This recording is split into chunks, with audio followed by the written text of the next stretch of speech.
Okay, we go live now.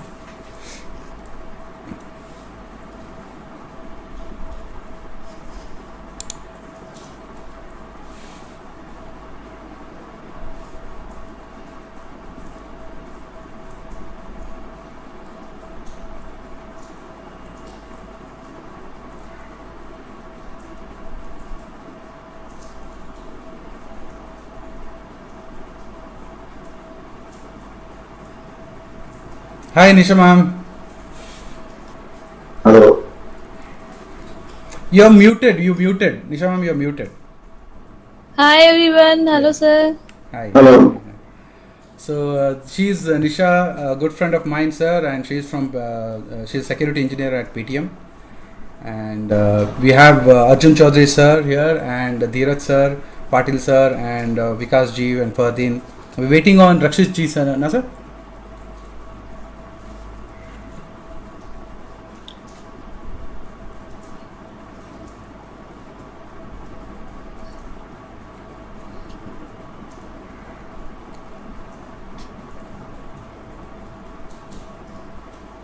So these initial hiccups will be there. We are slowly waiting for people to join in and warming up the whole thing. So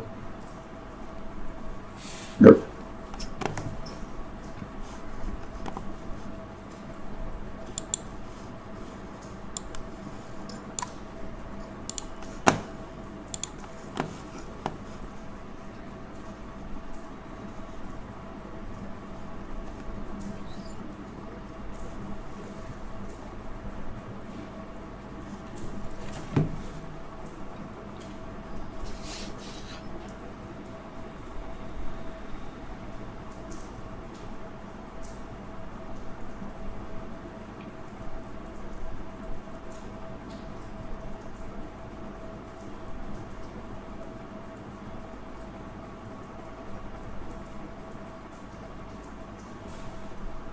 Chaudhary sir is trying to say something, but I guess he is on mute.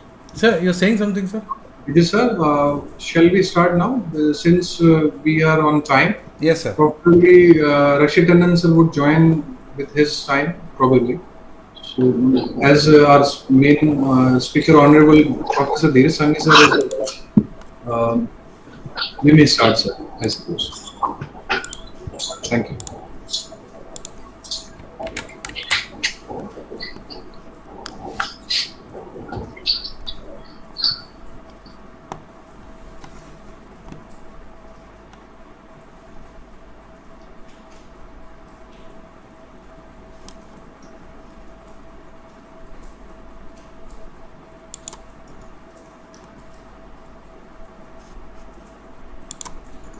I just want to.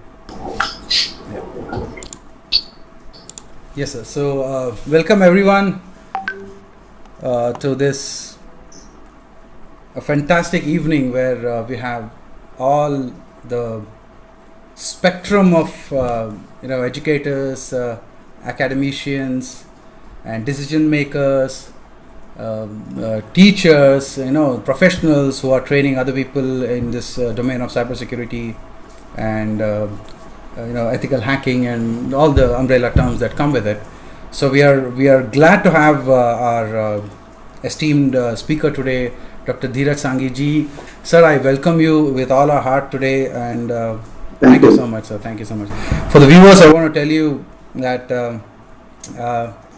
the amount of experience that Dheerj ji has, the things that has seen from across the spectrum, from almost spending years, 15 to 20 years with IITs, he must have seen all kinds of hard problems, both in terms of technology, setting up the process, making it through, taking it to the success and all that. So all that experience he's going to put together and share his wisdom with us today. And we are also waiting for Rakshit Tandon ji, who will be joining us shortly.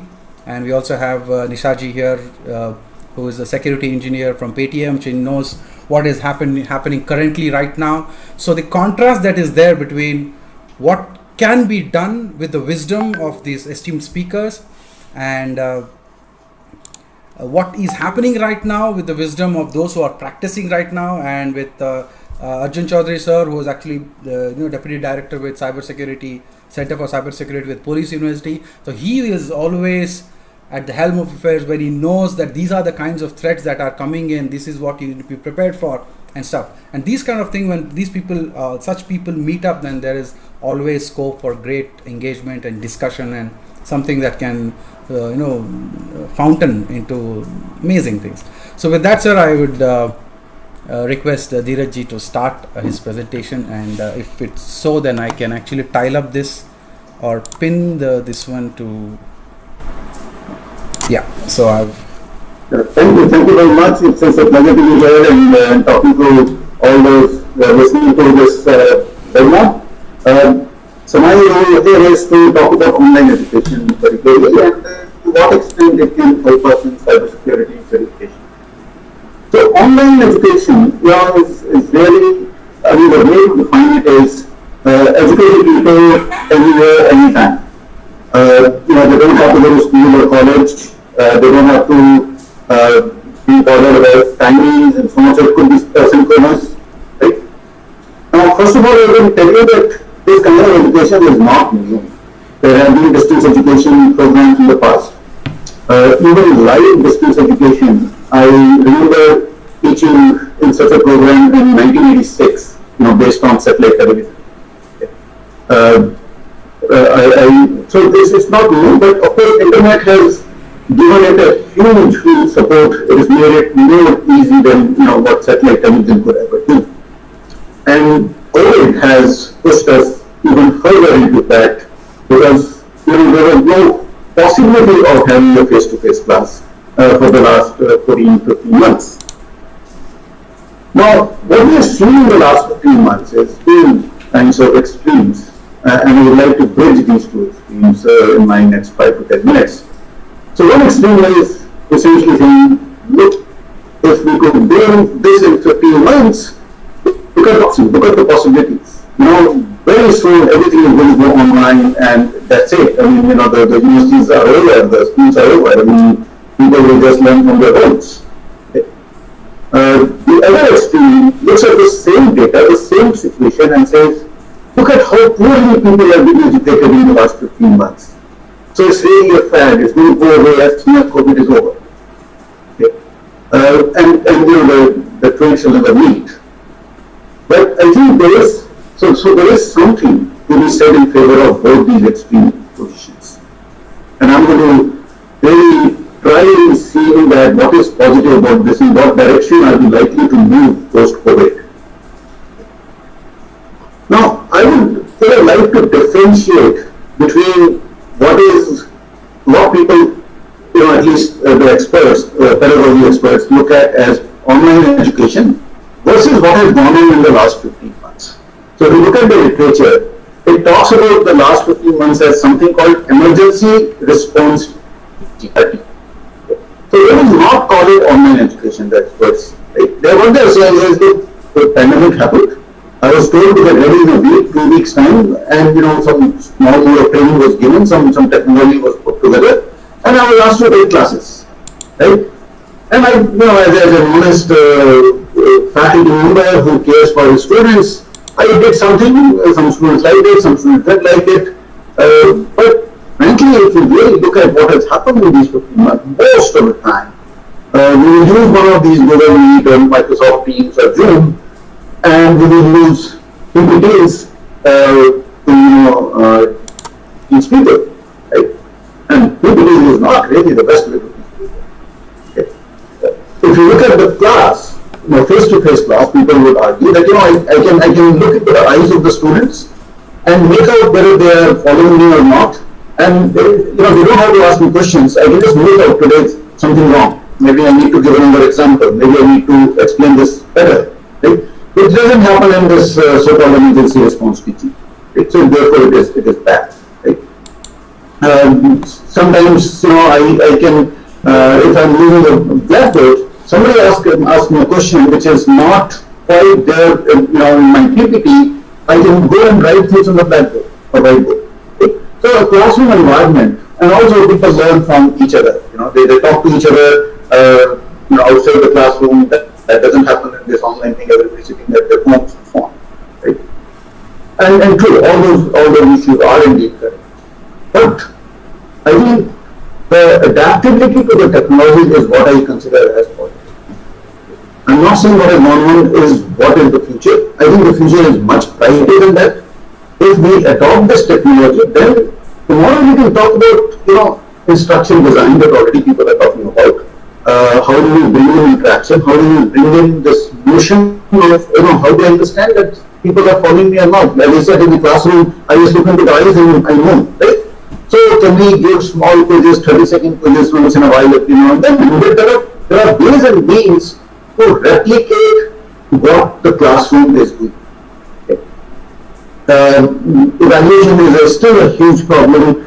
A lot of people claim that in online world they've solved this problem through AI and video recording and all kinds of things, but it has, in my opinion, still has a lot to do. The only way you can avoid plagiarism or copying, etc., is by having very strict control or monitoring of students, and I think that leads to stress on the students on one hand, and I think lack of privacy on the other hand. So evaluation is still an open question, but I think the other parts can more or less be done. So I look at it as that there are positives in this one, but of course not everything can be online. As we already said, that students learn outside the classroom by peer-to-peer interaction, which is important in many kinds of education. But the education or school or college is not just about transfer of knowledge. It's also about building character, building personality, building friendships, building networks that are going to help you for the next 30, 40, 50 years. And those things will happen only primarily if you have face-to-face interaction on a daily basis. So the on-campus, in-school, in-college education is here to stay. So what I think is going to happen with the college, and also some labs cannot be really made online very easily. If you have to use heavy machinery, so I think is going to happen by just looking at a video. So what I think is going to happen in the future is there is going to be a mixed model. There is really no need for one to spend, if I take EdTech as a model, 8 semesters in the campus. So I could do courses which are very difficult to do online, like as I said, labs, etc., drawing and many other things. I can come to the campus, do those courses, and some semester I could be at home, studying from home. Or even if I'm on campus, I could be doing 3 courses face-to-face, going to the classroom, and 2 courses I could be doing from my hostel room. Okay. The advantage of this is, if you look at the country like India, there is a very serious shortage of faculty members. Okay. So one of the questions that people in the last 15 months, I have been writing several blogs about online and favoring online. So people ask me this question all the time. Do you think a face-to-face classroom interaction is better or worse than online? Okay. And my answer is, if the same person is teaching in classroom and if the same person is teaching online, then classroom is better. No doubts about it. At least me. So there are some people who question that also, but I will not question that. However, that's the wrong question to ask. The right question to ask is my poor quality faculty member teaching face-to-face better, or a top quality faculty member somewhere in the world teaching online is that better?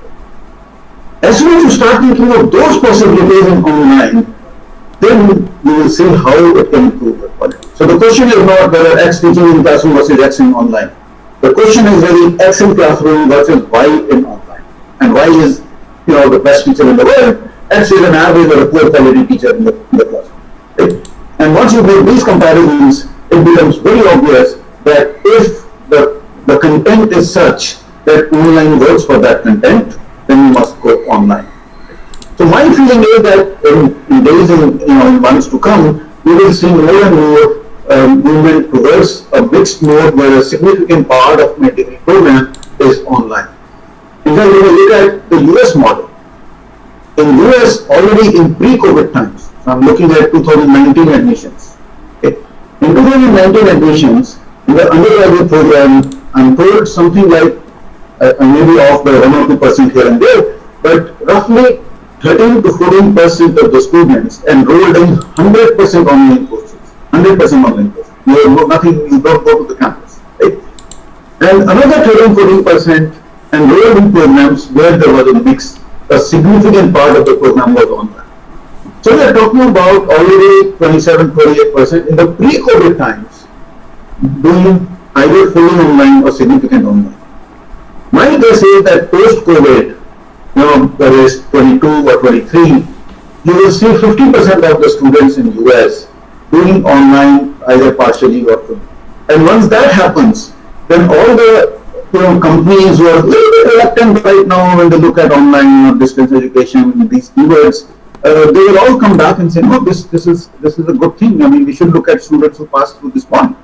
Okay.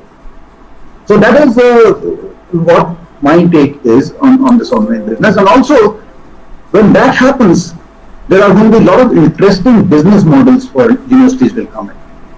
So I know of one university in California. I shouldn't really say it's California because the students that they recruit, they don't stay in California. So they have a very interesting model, 2 semesters in California, but then 6 semesters in 6 different cities of the world. So one semester in South Africa, 1 semester in Europe, 1 semester in in Africa, and 2 semesters in different countries in Asia, 1 semester in Australia, or something like this, right? And everywhere they go, they will just hire one apartment building, put their students there, and all the classes are online. Only the interaction part, and you roam around with the locals and so on. So that's a huge amount of learning, and of course you are interacting with your peers in the same hostel. Of course, you can call that a hostel. Okay? So this kind of business models are coming up. Another kind of business model that are coming up is, a US university comes to us and says, hey, you know what, I'm going to recruit these people and they're going to do online classes.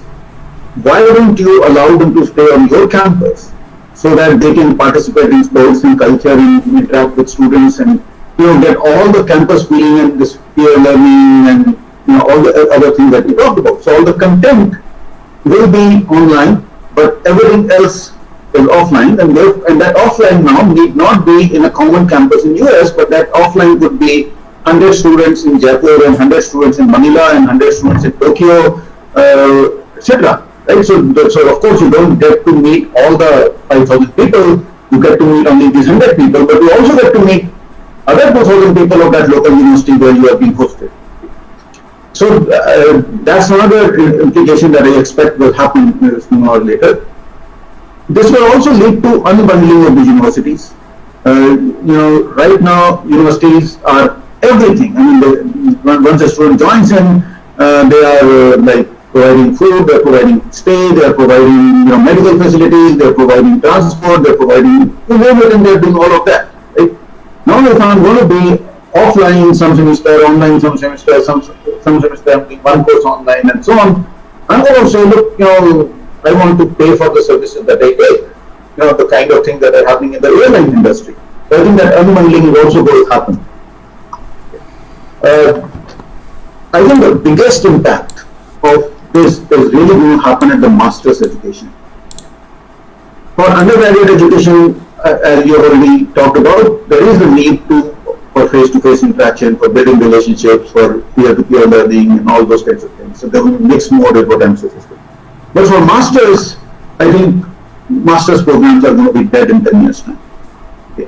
Because if I can do a program while keeping my job, if I can do a program while working from in the evenings and in the night and so on, why would I take 2 years off from my earning capacity and do a master's program? Also, well, if the companies start looking less at degrees and more at competence, then I really don't need to do master's program. I need to acquire certain competence. I'll go and acquire that competence from anybody online. Right?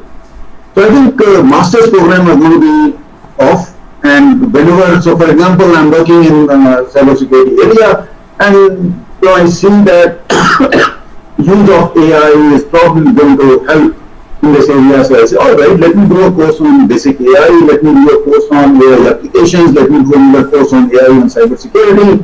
These 3 courses I can do in the next 6, 7, 8 months, and I'm all set for my next promotion. Like, why do I need to take 2 years off to get educated on all these things? So I think that's what is going to happen with the master's program, and I suspect in 10 years' time we will see master's program there. And cybersecurity particularly adapts extremely well to this medium. And of course, we're talking about situations where the attacks are coming online through the internet, and the defense is also one can do remotely. I can control my router, I can control my firewall, I can control all my assets, digital assets remotely. So it's all on the network, right? So if I want to do a lab, I can do it remotely. If I want to simulate some environment, I can do it remotely, right?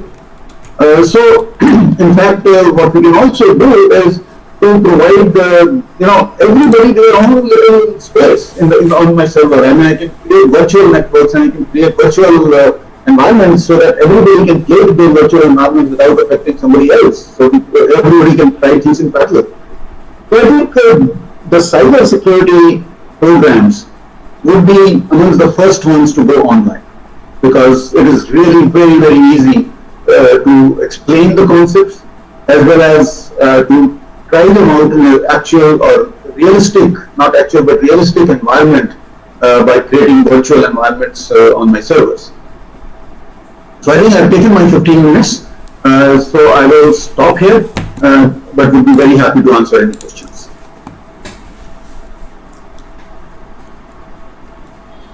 So that was fantastic, sir. I mean, the point, you nailed it when you said master's program is going to be phased out naturally, like evolution, how species just weren't found useless anymore, the way you put it, I think. So do you think it's a concern of this one? And I think Arjun sir also has some questions, so if you can just answer. Do you think it concerns colleges and universities to think about future in terms of masters? Yeah.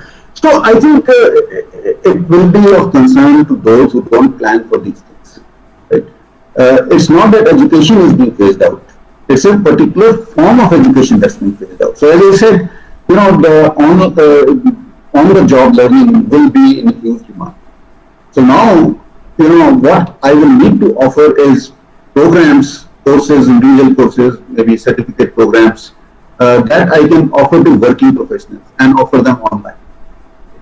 So it's going to be a replacement of masters by these online programs, and those who are resistant to change, they will fail, and people who are willing to try out these new things, and as I said, we have 10 years, so it's not a small amount of time to learn all this.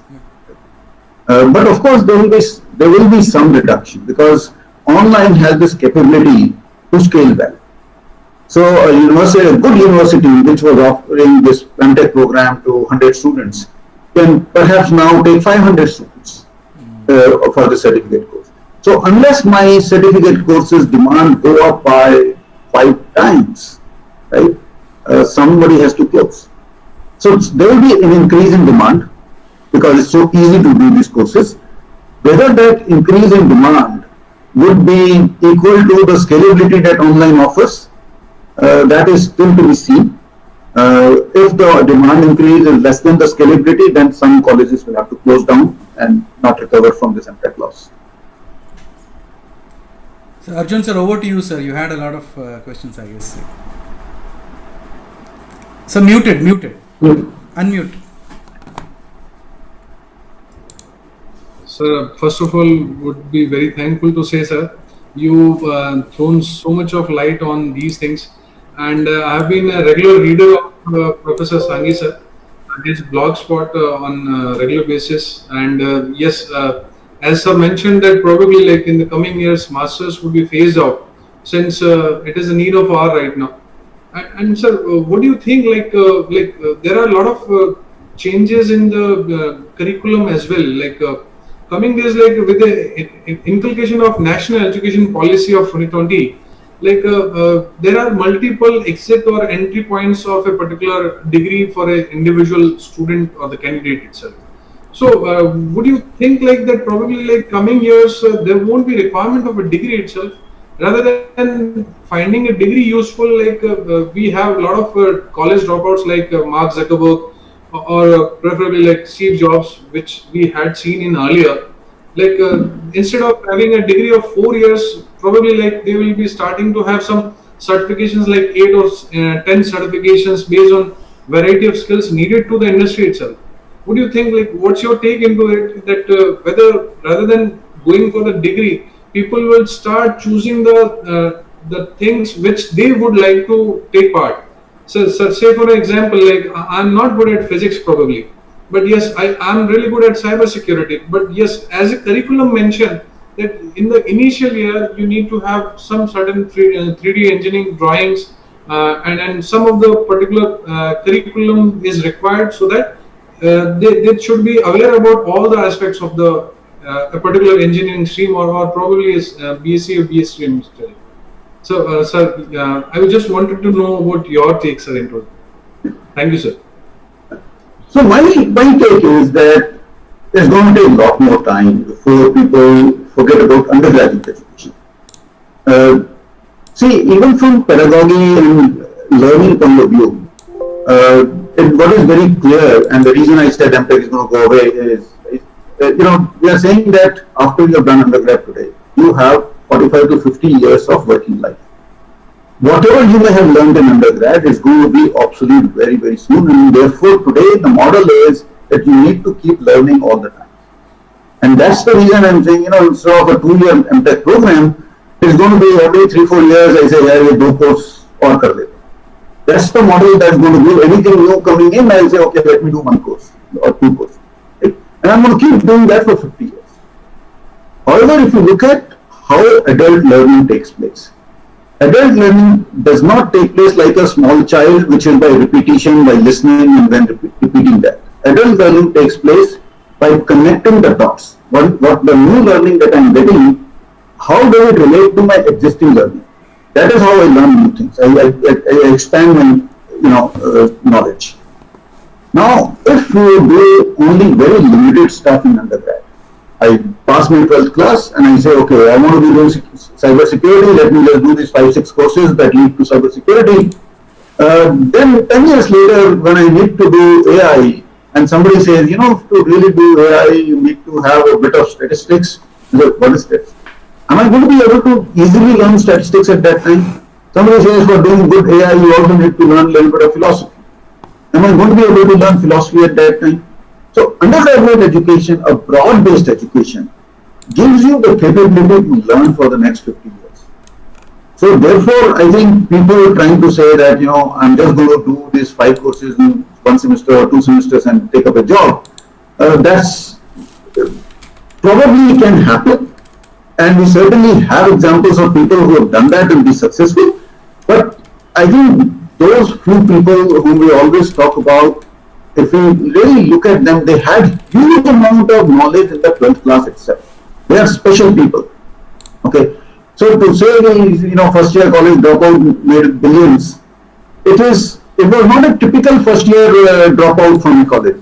He was a very smart person. He had read 1,000 books or whatever, and he was like, if you are that kind of person, please go ahead, drop the college, no issues. But most of us are not that kind of person. So those examples can only talk about that, yes, this is possible, but not that it should be done by large number of people. So undergraduate will stay for at least foreseeable future in my opinion. However, the way undergraduate will change, as I said earlier, it could be, first year I do all the courses on campus, and then I go for my, internship in an industry where I want to specialize. I get some credit for that internship, but while doing an internship, I also do some credits of online. Then after 1 or 2 semesters, I come back. Then I spend another 1 year at the university, do all kinds of courses which need to be done face to face. Then I go back and do some work somewhere, and I keep getting credit by online and stuff. So it could be that the stay on the campus will become less, maybe half, maybe from historically it could be 4 semesters, 5 semesters, 3 semesters. We don't know how technology will move. But a mixed mode is certainly likely, but MS graduates will stay for foreseeable future. So, one last and quick question, sir. Sir, what I felt like when you were teaching us during my graduation time, also, your way of teaching was quite like practical oriented, which I felt very much necessary at that time. Also, like as well as today, also, I feel that most of the time when we are talking about the theoretical aspects, they left behind actually. Eventually, like I what I just remember right now is the practicals, what I have done from my hands itself, or probably in the labs itself.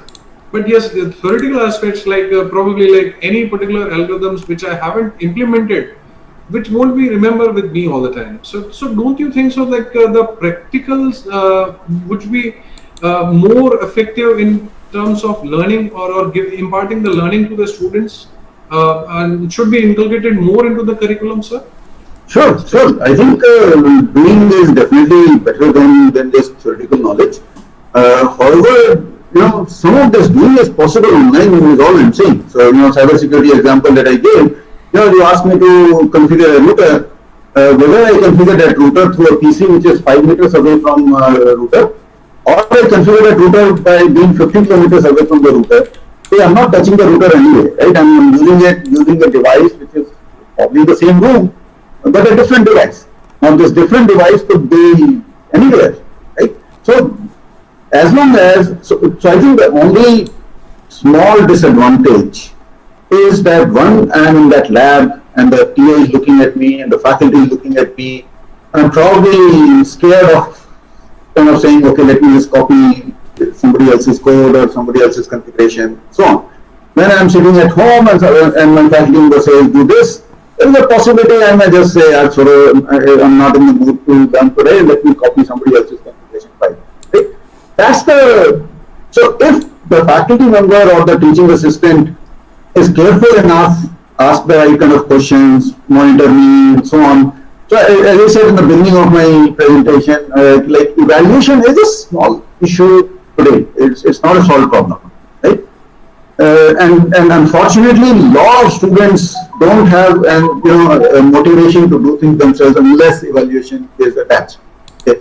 So that is going to be a concern. But the learning part of a lot of CS related things can be done online. You don't need any heavy machinery, right? And even in case of machinery sometimes, so even I've seen civil engineering machinery. What do? You sit in front of this heavy big thing, and there is a screen in front of you, and you're typing something. Okay, now it is attached to the machine. What if it was not attached to the machine? Is it going to be any different experience? Right? So I think we need to look at, there will be some labs which you cannot do outside. For example, in management, a lot of learning happens because people are working together in groups of 3 or 4, about case studies and so on and so forth, right? That kind of thing would be difficult to replicate, not that impossible, but difficult to replicate in an online environment. So, therefore, I think there will be things that you can do online, there will be things that you cannot do. So, thank you so much, sir, for your kind words and enlightening words to all of us. I think, and I really hope that the students would take your words as an advice, as a it would be paying a path to them so that they can start thinking in this direction itself. I'm really honored, sir. Thank you so much, sir. And we have among ourselves actually Rakshit Tandon, sir, also. Sir, just to introduce to you, sir, to Professor Dheerj Sanghi, sir. Professor Dheerj Sanghi, sir, is currently VC designated at J.K. Lakshmapat University, Jaipur, and earlier the director of Punjab Engineering College. And sir, we have ourselves among Rakshit Tandon, sir. He happens to be one of the best cyber security investigator as well as trainer across India have ever come up. And it's an honor to me and my team and all, sir, you have joined among ourselves, sir. On very short notice. My pleasure. I've been to Lakshmipat Singhania School at Gotan. They had invited me once. I have spent a complete day there. It was a Lakshmi school. The place is where in Rajasthan, near Jaipur.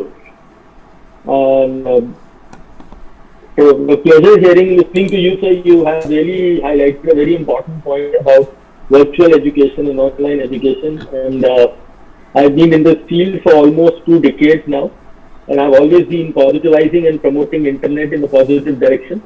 Though I have been fighting cyber crimes, always full of negative incidences only in my life, but then I have always been talking about the positive use of technology.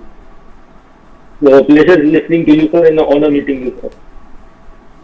Thank you. It's an honor meeting you too. Thank you. Vijay sir, over to you. Yes, sir. Sir, good evening, sir. Good evening, Rakshitji. It is an amazing. Good evening. It feels like in the presence of a superhero. Literally, I'm feeling that because until Chaudhary sir told me that hey, I somehow happen to know Rakshitji and maybe we can call him for this. I was like, okay, man, this is big. This is something very big, right? Because No, nothing big. I on any time for students, and I have a long association with Police University because I've been every year for the last 8 years. We have been doing this summer internship with Gurugram Police, and I was having the best students from Police University Jodhpur as my interns. I don't know this year whether they have applied or not, but this year we have got more than 7,800 applications, becoming a very difficult task for us to select the best one. But this internship of Gurugram Police in cybersecurity definitely has become a flagship event. And that is how Police University Jodhpur, I always kept on saying to all the interns that you should invite me to your university so that I can talk to more and more children. But I'm very grateful and thankful to Arjun sir and your organization for organizing this. Thank you so much for inviting me. Thank you, sir. Thank you very much. So yeah, so for the viewers, I would like to tell you that Rakshitji is that persona. If you think about it, in this technology, in this era, there is a serious need for the whole country to gear up for the attack and the smart AI based attack that might come in the future, right? To train them, you have to be able to influence the mind of the students when they are still in that budding phase. And I know Rakshitji has been doing that not just for the professionals but also in the schools, telling them that there is something like this that you can gear up to, and this is very important. And so having done that, sir, is amazing. So I just I'm giving you letting you take over the show, sir. You can start anytime you're comfortable. We are all yours. So, thank you so much once again. As I can see, the theme of your program is about cybersecurity career planning. Yes, sir. So I will just start with a few points that how cybercrime has evolved in this last, I would say, 5 years. So when I started very early in 2008 with investigation, and as rightly mentioned by Vijay sir, that I have been connecting with a lot of children. So I don't remember the score exactly, but yes, it is somewhere around 4.2 million kids I have addressed till date now, and it's still on the job. I have been talking to school children, I've been sensitizing them about cyber hygiene, etiquettes, and I'm very proud in sharing that I have brought a lot of these young children to the platform of cybersecurity as a career now. So the cybercrime has definitely matured a lot, and especially during this COVID time when the whole traffic was online, we were working from home, and these hackers, they left no opportunity unturned where they can attack. And if I go back to the investigation when I started in 2008 with state police, I used to see a lot of social engineering crimes and immature crimes. But now with the advancement of technology, and as rightly said, artificial intelligence, bots, rootkits, APTs, advanced persistent threats, payloads, malicious payloads, and ransomware, which is the biggest threat as of now. And just recently, we must have heard that US Colonial Pipeline was attacked by a ransomware, and they had to pay lakhs and lakhs of millions and millions of dollars to recover their data. They had to pay the ransom. They had no other cost. So, if you are planning a career in cybersecurity, you have to understand it in a holistic approach. People, when you talk to them, oh, I want to be a hacker. No, no, no. Becoming a hacker is not becoming a cyber security professional. Hacker is one part of it. The ethical hacking is one small part of it. Finding vulnerabilities in network, finding vulnerabilities in application, finding vulnerabilities in server is one part. Today, we have to train our upcoming generation with an approach of defense, offensive, and what do you call that? I would say the word, I'm just missing that word, but recover. How do you recover from an attack? We, as institutions, as colleges, as universities, we talk about wonderful curriculum, ethical hacking, penetration testing, vulnerability assessment, forensics, investigation, digital forensics. There are so many verticals we have created, but I am seeing this thing which is missing called recovery management.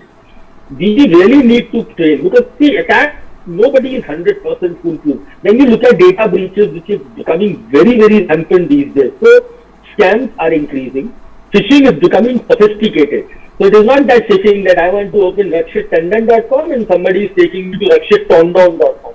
That is now people can recognize.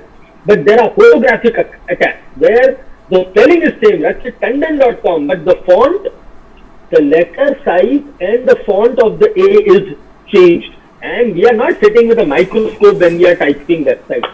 So sophisticated phishing attacks are happening. Scams, they have over-flooded our country, and especially during COVID period. And the second wave, it was so inhuman to see that people were hacking you in the name of oxygen, medicines, beds, and creating fake advertisements, attacking your wallets and stealing your hard-earned money. So that was very sad. Though we are arresting so many of these people, and Delhi police has done a wonderful job.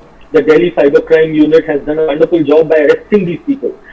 There were social crimes, there was child pornography dissemination. Yes, we have seen an increase in CSAM, that is child sexual abusive material, during the lockdown.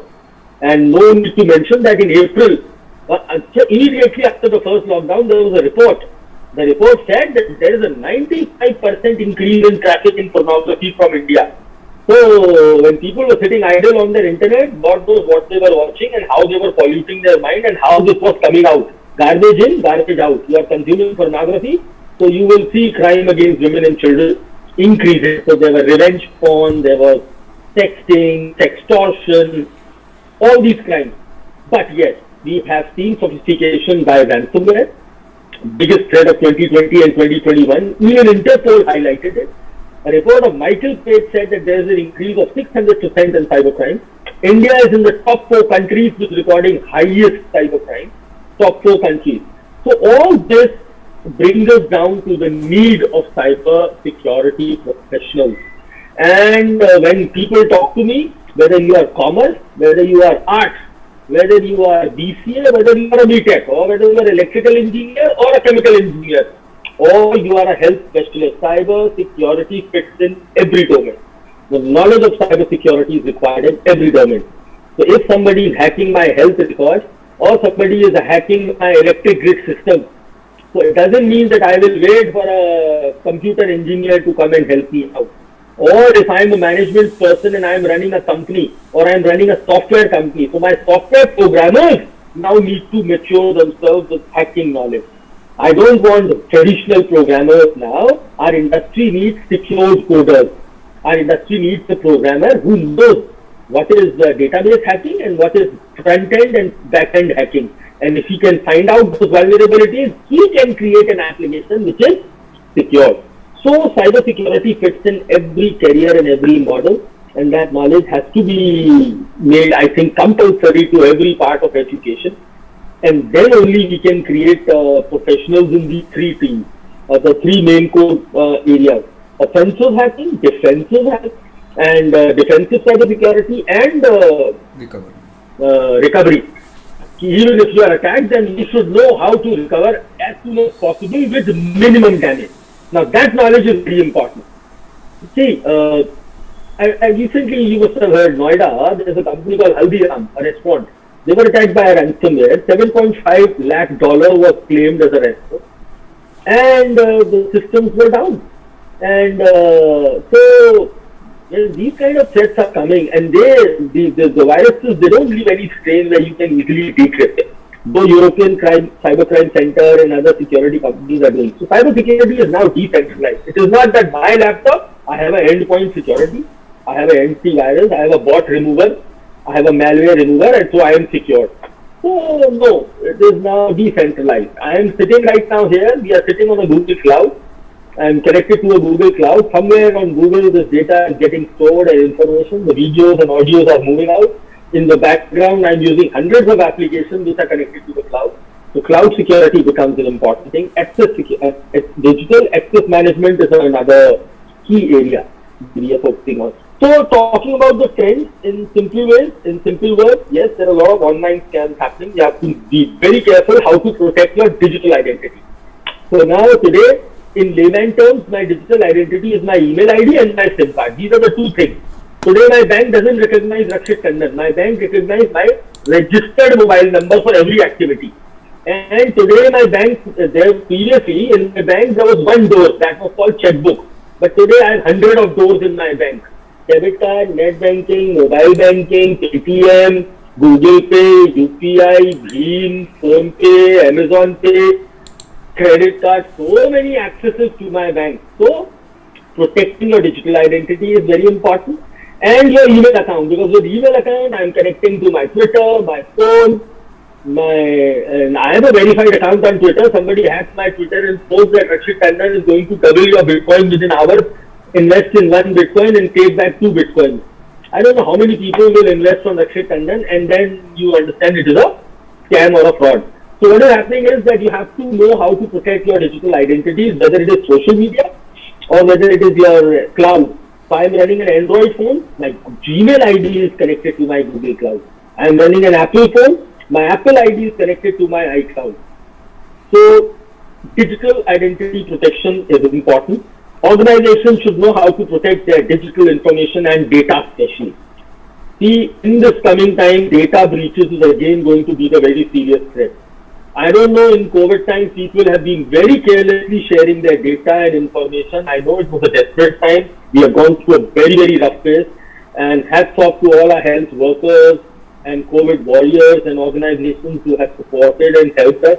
But yes, we realize that after so many years of independence, this could also happen to our country.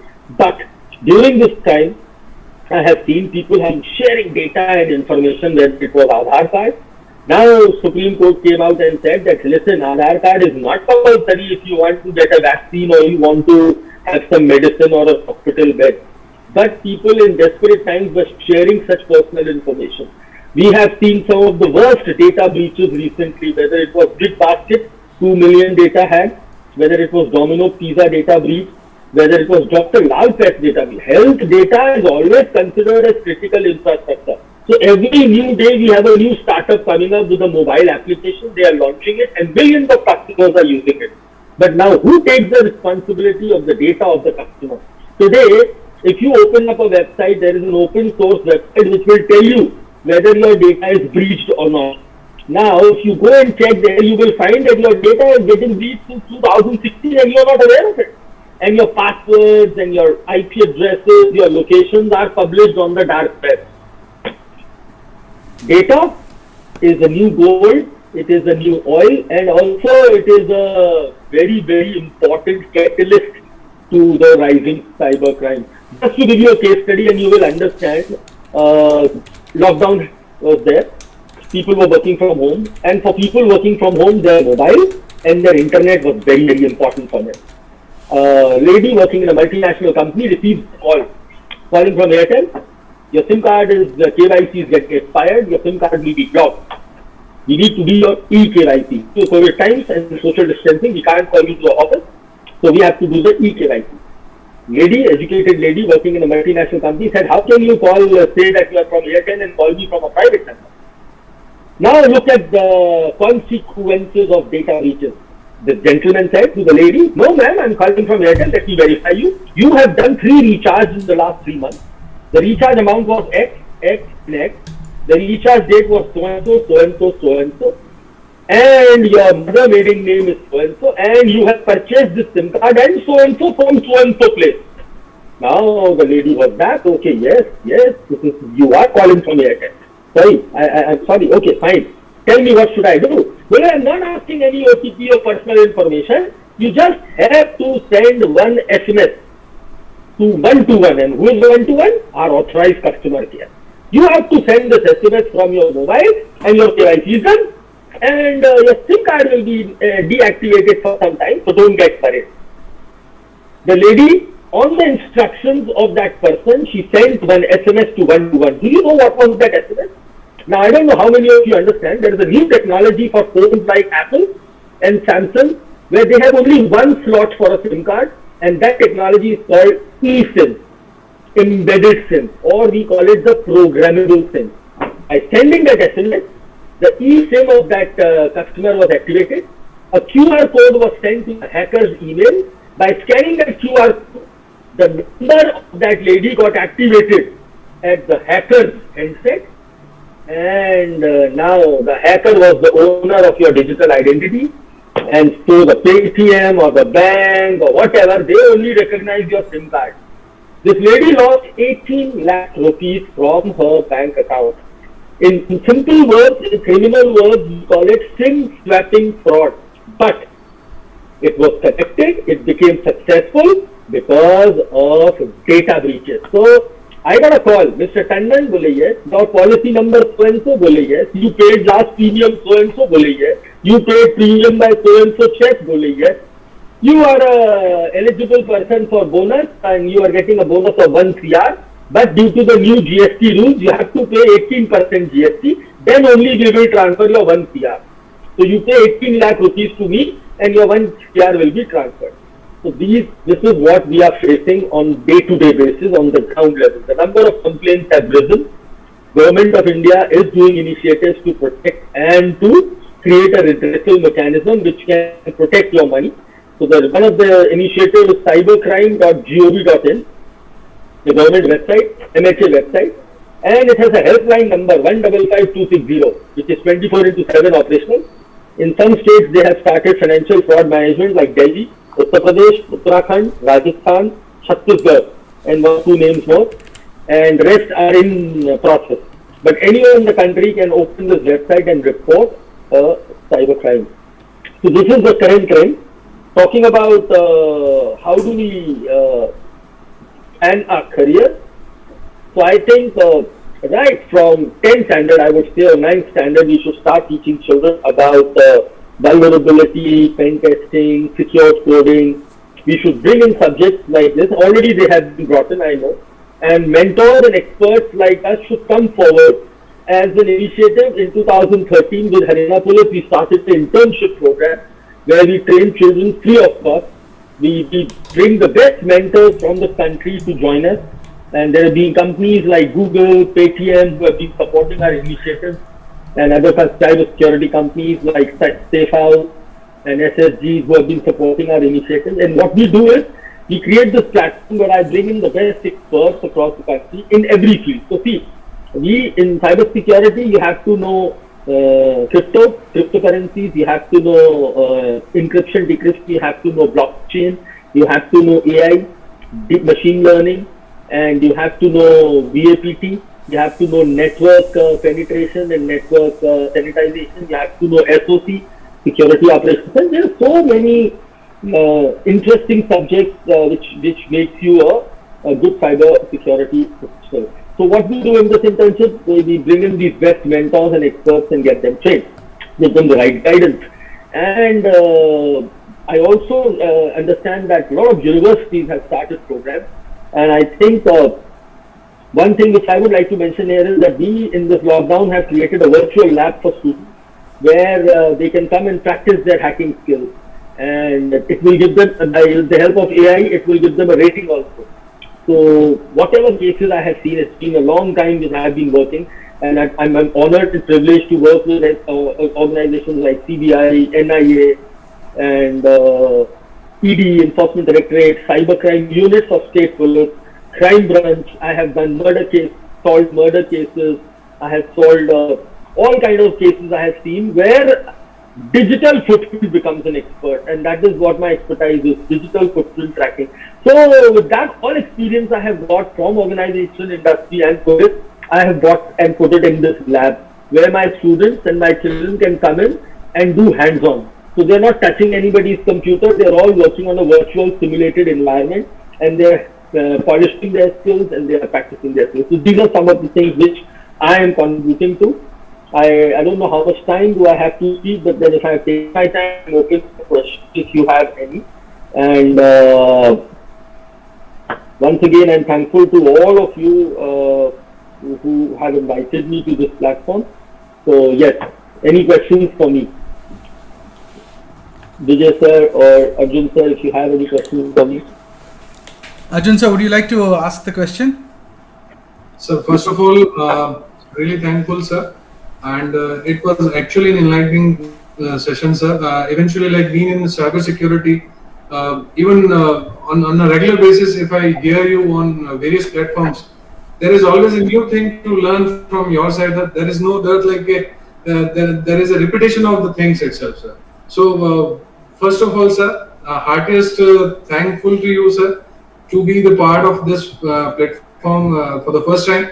And let's hope so, sir, that we do some collaborative work on a regular basis. And sir, my question to you, sir, like as you mentioned that the criminals have evolved on a regular basis, and then we can see that the current colonial pipeline attack was one of the sophisticated and largest attack we have seen ever. And as you mentioned that the ransomware or DDoS attacks or probably like the use of eSIMs have grown drastically. So don't you think that there is a lack of preparedness among the government of India or probably the police departments, since the police being the state affair, like it's not per se we can say there is a preparedness among all the states itself. So as well as like how the academia can pitch into that to fill the void in between the technical knowledge what we can provide to them, and somehow like there are a lot of things we can do. Being a police university, we have been doing a lot of work in this direction.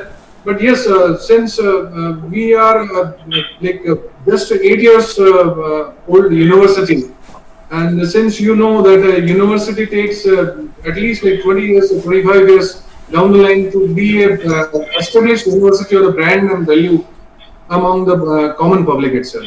So what's your take into it, sir? So just wanted to know about that, sir. Thank you, sir. So Arjun sir rightly said, we are now facing the new challenges like crypto crimes, dark web crimes, anonymity. Like recently, just days back, I've started working on a crime where it was, for me, it happened in 2015 also, but then again it came out. There was a malware attack on the ATM, where no card, no cloning, no PIN, nothing. They just come and put in pen drive. They insert a malware to the unencrypted hard drive. They turn off the switch connection and they drain out all the money from the ATM within 1 hour and half an hour. So no ATM required, no cloning, no PIN, nothing. Just the malware insertion. So this level of attacks we are seeing. In that, yes, the skill updation of the police personnel is very, very important. And the crucial role can be played not only by the police academies, but by the academia, like universities. They can play a very... For example, if I go to the Gujarat model and I talk about GFSU, so GFSU, I remember, has always been, though they have an authorized forensic lab, which has been certified, I think more forensic labs like this should come up. That is the first thing we require, which is missing. Let me tell you the sad story. The good story is that BPR&D, Bureau for Police Research and Development, MHA, have been very aggressively working to train the police officers, and I am a witness to it because I have been a faculty. So, like thoroughly from January to December, my calendar is free in all the central universities: CDTI Jaipur, CDTI Chandigarh, CBI Academy, ISA Mount Abu, and CDTI Kolkata. But I don't have a single date in my calendar when I'm not sitting in these academies, and there are 30 to 40 participants from all across the country. Now, the state police should recognize these knowledges and training So if one of your police sub-inspector is trained and he has gone and attended a training, then bring him back and put him in cyber cell. Don't put him in a thana or a chowki. So that is one problem. If he gets trained, then don't transfer him just because of some reason you transfer him and make him GRP or officer or make him sit in a train or a coach. So that one thing is very important. Training on investigations has been happening, but the synchronization with forensic is very poor. Till date, as per my knowledge, as per IT Act, we have hardly 8 to 10 certified labs in the country. 8 to 10, that's it. And in every crime, not cyber crime, in murder, kidnapping, everywhere there is a bit of digital evidence. CDR, WhatsApp chat, mobile chat, and we have to wait for years to get the reports from forensic lab because as per the law, there are only 8 or 7 or 9 certified labs. So this is where academia can play a role.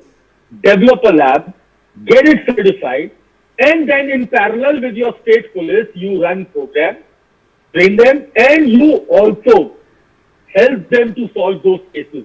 Because the law never says that a forensic lab can only be opened by a government organization. No.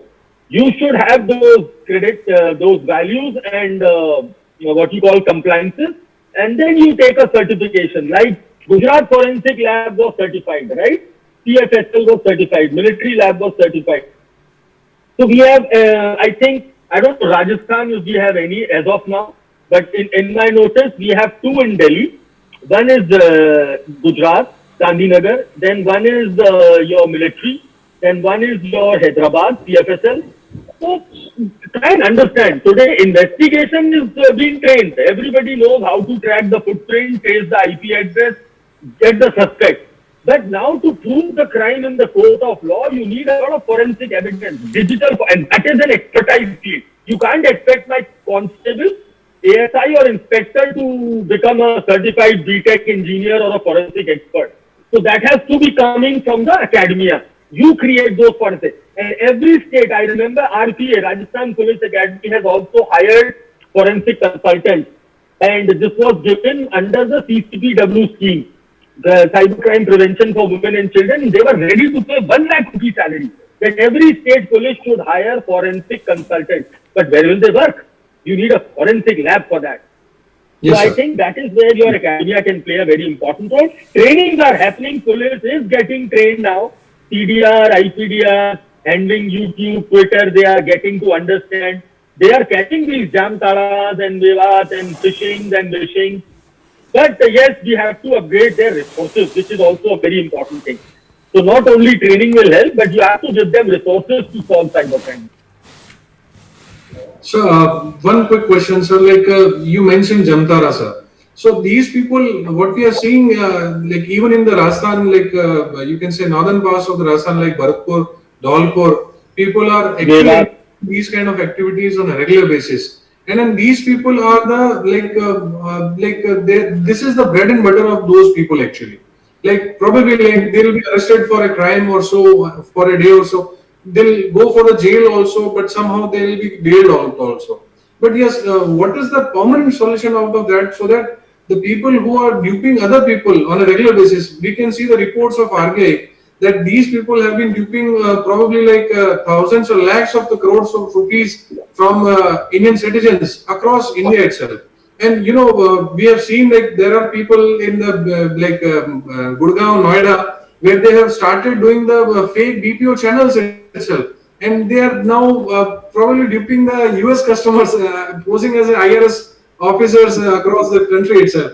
But sir, what is the end solution? Because eventually like they'll be caught and they'll be again released on bail or something, and then again they'll start doing it. So somehow there needs to be a stricter law. Don't you think so, sir?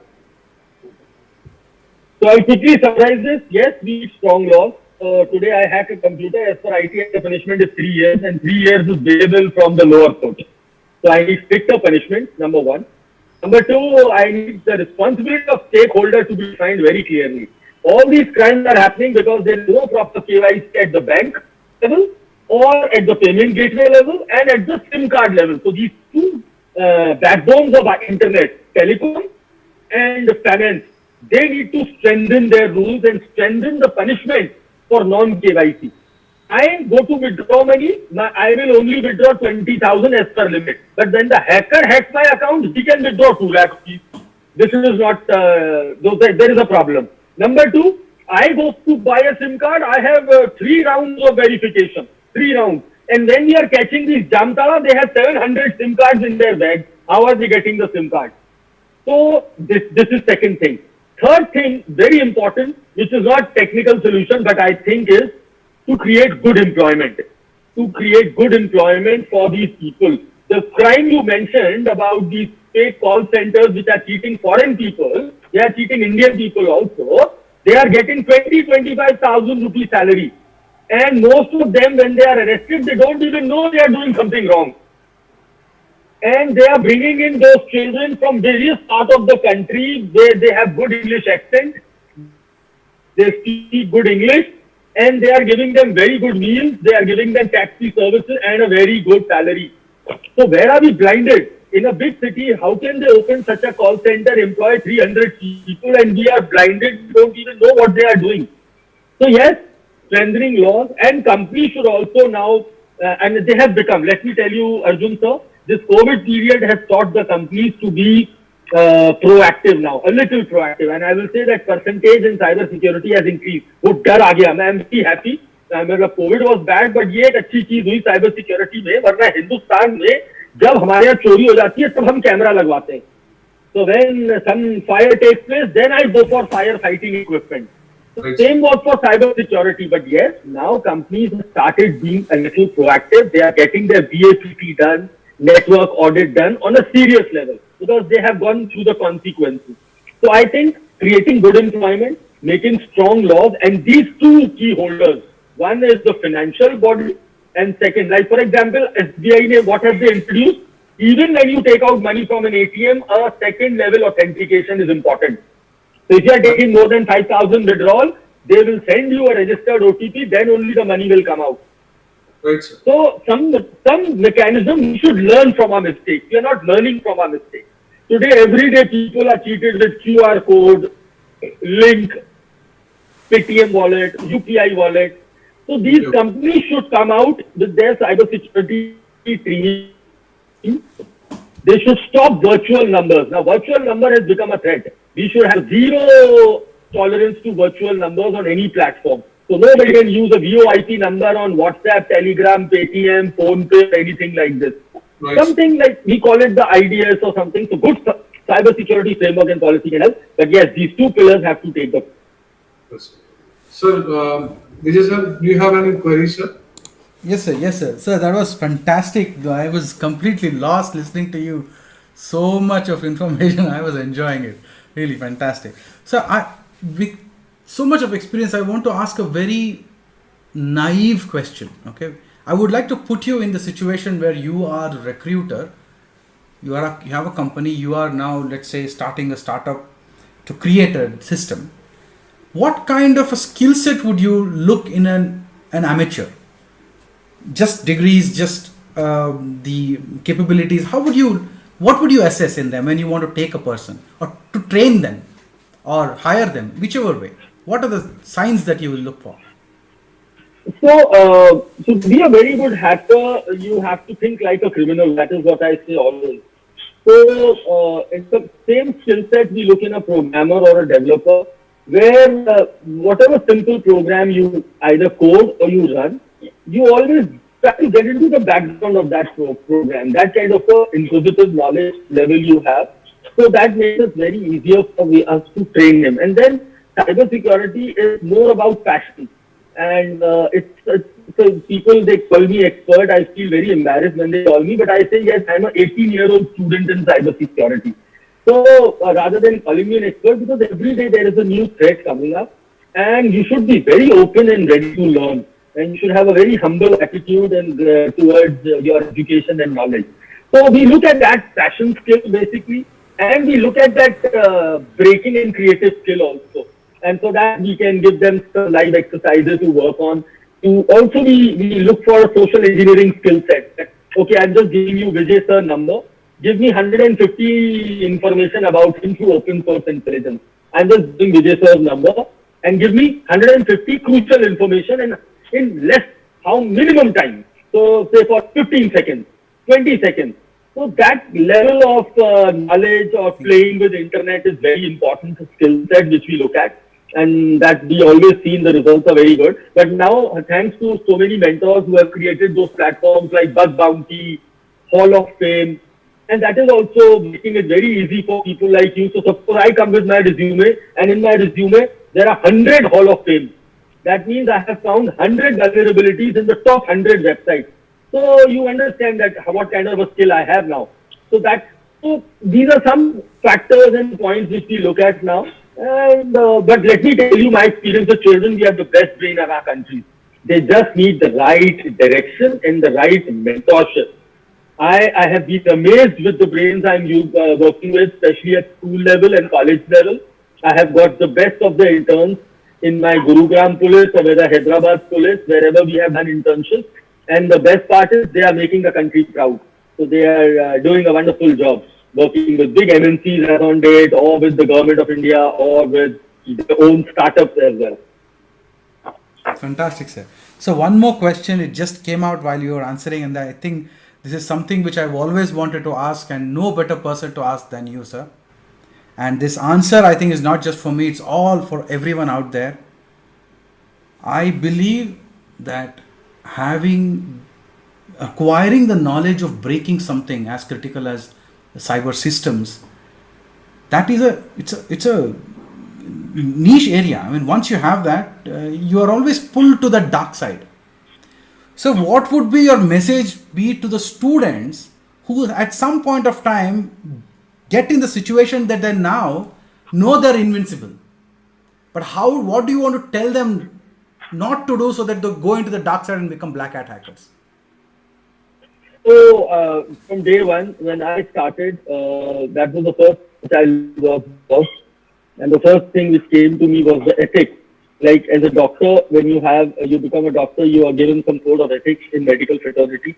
Similarly, when you become an ethical hacker or you have that knowledge to break in, so that word called unauthorized and authorized access, there is a very thin line between this. So suppose I'm invited by Vijay sir that, okay, Rakshit, I have this company Analogica, and we have a website certified, assured. So, and can you just break into it? And with your written permission, with your written power of attorney, and break into your system with your knowledge, it's called authorized access. But now, without telling you, I just penetrate your site, dig out something, and I show it to you. I have committed a crime. It's an offense under Section 66 of EdTech, punishable. So, to all my young students, the first thing which you have to learn is your code of ethics and the law. You have to be a law-abiding student. It is very easy to get straight into the dark web and sell information and earn quick money. But whether it has been the case of, you have seen a lot of cases, whether it was a $1 million case of Amit Bharadwaj cryptocurrency or any big hacker which you name, at the end of the day, your digital footprint cannot be removed. Howsoever anonymous you are, howsoever you use proxies, at the end of the day, the end is very dark. So that quick money can be very catchy or very interesting for you at that time for hacking somebody's ID or breaching somebody's privacy. But at the end of the day, it will be your jail with free food and free lodging. So it is better not to break the rules and stay ethical to your code of practices. And I always advocate that it's better you work for organizations, for the country. Like today, government has created a platform called NCIIPC, National Critical Information Infrastructure Protection Center. We have a RVDP program, Responsible Vulnerability Disclosure Program. You are a student, you are a researcher, you tell us the vulnerability. They are rewarding you. They are putting your name on the website, and then now I come to Vijay sir, Santosh sir company for a job, or Paytm or Vijay Shekhar Sharma, and I show that my name is mentioned on Government of India website. I have got a double score in my interview. So I have seen it in my 20 years of experience. It is very difficult to hide your digital footprint, and so it is better the first day you teach these cybersecurity professionals, I teach them the cyber law. extensively the cyber law and the consequences, because I have seen the consequences. I have worked on so many cases and we have busted so many cases. The cyber cells have busted so many cases and they have arrested those people. And I know what is the consequence after that. One dark spot on your brain and your whole knowledge is gone into whatever. So it is better to be on the right side and have you earn less, but you sleep well. And but the moment you get into the darker side, you earn very good, but you cannot sleep. You always be running. You always be scared. So what is the point of doing that? So yes, there are some children, and that was sad initially when you started seeing the NCRB report. And even today, when you see these people who have been arrested, they're all young people. You will never find a 78-year-old person trying to do hack a computer or something. You will always find a 18-year-old or 22-year-old getting into this. So that is a very sad part, and that is, I think, through college and academia and schools we can improve by giving them the netiquette, cyber hygiene, and digital citizenship rules. So now you are in a digital platform. Everything is online. Even my relationships, even my wedding functions, social gathering, everything is on Zoom today. We are not meeting people, so one should be taught about the digital citizenship rules. Perfect, sir. Perfect. Thank you so much, sir. It was fantastic. Yeah, I think, Vijay, I have a small question to Rakshit sir. Rakshit sir, it's wonderful hearing you and knowing new things. So I would, as an academician, I would like to, so you were mentioning like we can set up labs in the academia. So how can we collaborate, or how we can do that, like in Manipal or any other universities? Please. So I'm always open, sir. I've supported many universities. I've been on the board of studies. I have helped them to set up these labs. And I'm always open to this. I would love to be one of the facilitators or a mentor to this project. It's very simple. Government of India has a lot of opportunities for you. Ministry of IT has a lot of opportunities for you. You just have to give them a room, a setup, and an infrastructure and a framework. That framework which works for years to come. It is not just a small pilot project that you are doing for 2 months under your guidance. Today you are the dean and professor, so it is happening. Once you are transferred, it will stop. No. So that framework you have to create. And I can tell you, in the name of universities, these all good companies, they are ready to come and merge in. So you don't need to support financial support only from government or their funds. But there are companies like Oracle, Microsoft, IBM, who are always ready. And there are these cyber security top companies like FireEye, Palo Autos, and all these companies. They are ready to come in and pump their funds and to help you to set up that infrastructure lab.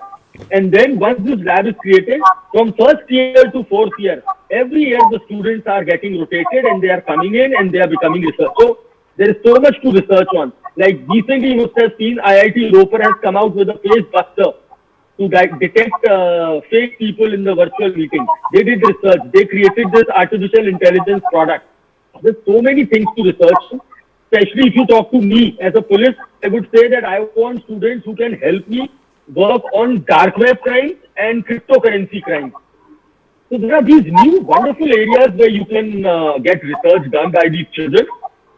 And we can collaborate in terms of getting the right mentors for the right subject.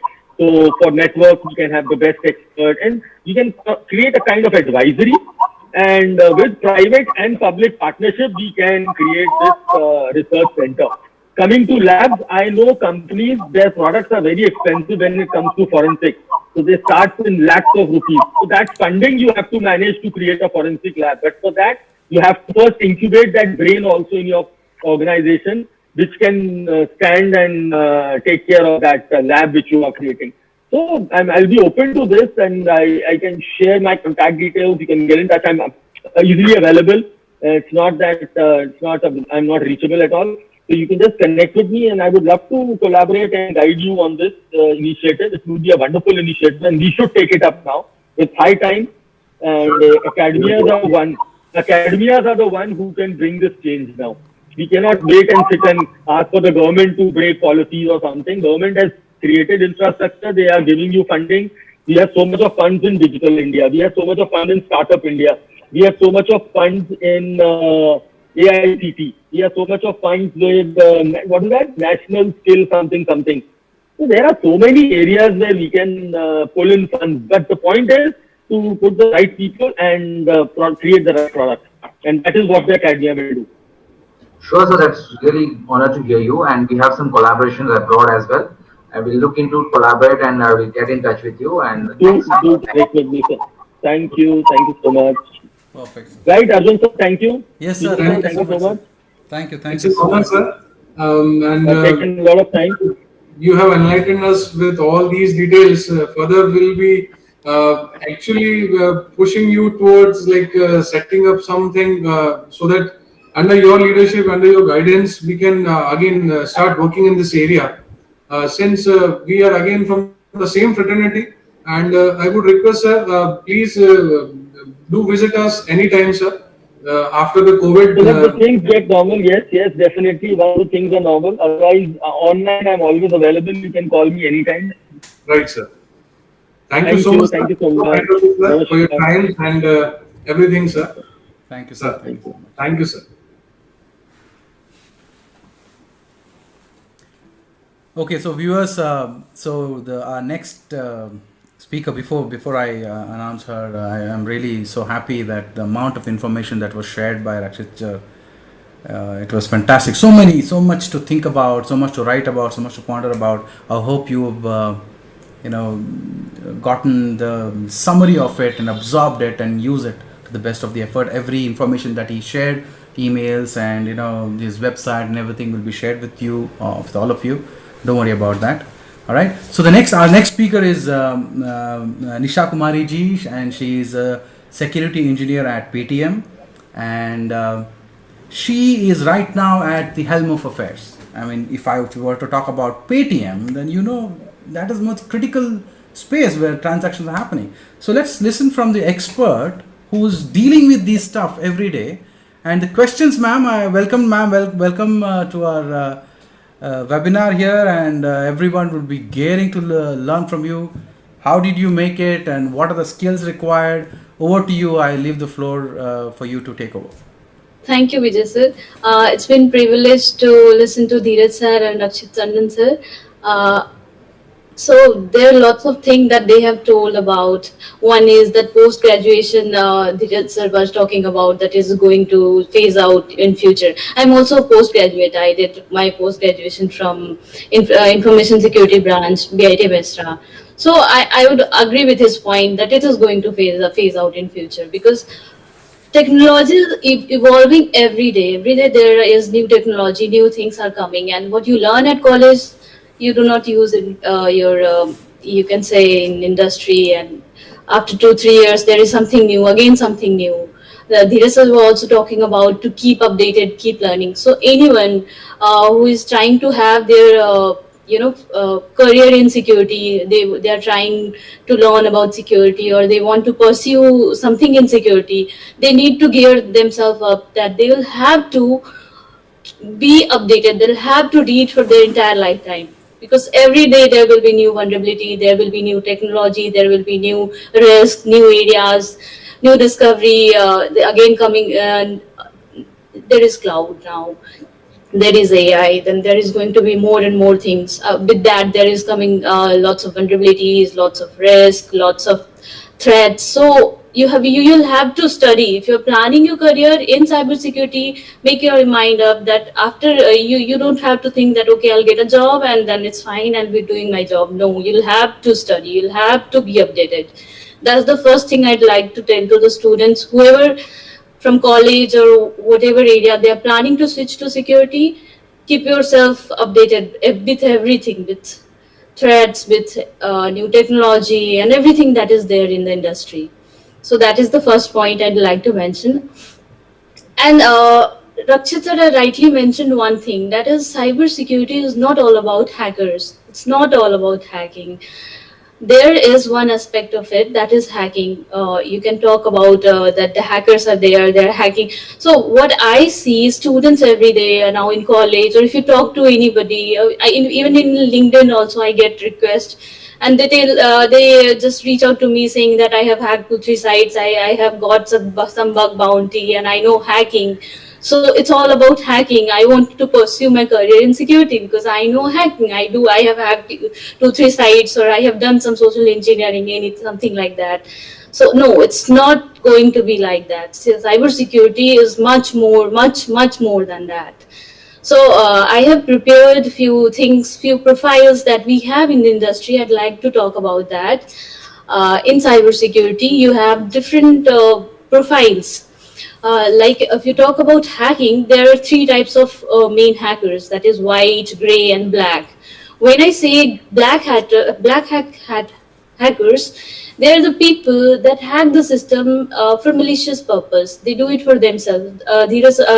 Rakshit and Tandon sir was talking about that they go to jail, they hack for themselves, they get lakhs of rupees. So these are malicious hackers. They are known as black hat. Again, there comes a white hat hackers. So they hack the system, they find the vulnerabilities, and they report to us. So that was the case. He was talking about NCCP, NPCCIP, or certain that organization that we have in India, or even companies give you bug bounties for that if you report a hacking. So that is a white hat hacker, where hackers do hack the website, do hack the things, but they report you so that you can correct yourself. Then again, there is a gray hat hackers. They're a combination of both the hackers. That depends on how they want to do it. So that is three profiles in cybersecurity. It's not profiles. You can say it's just hacking. Now I can talk about more on profiles and security, hacking, and all those things. So let's go ahead with two teams that we have in industry. One is red team and one is blue team. Nisha ma'am, may I just stop you? Would you like to present your screen? Do you have? No, that's fine. I'll talk about it. Okay. So one is blue and red team. Now what is it? One is offensive security and another is defensive one. One who is attacking, another who is defending. So one who is attacking is red team, okay, and the one who is defending is blue team. That is the basics of the cybersecurity profiles. That will give you a lot of opportunities. In fact, I should present a few things so that will make clear for students to see. I guess this is here. Now, if you talk about what happens in red team is offensive security. So hacking, exploiting vulnerabilities, penetration testing, black box testing, social engineering, web application scanning, these all things are done in red team.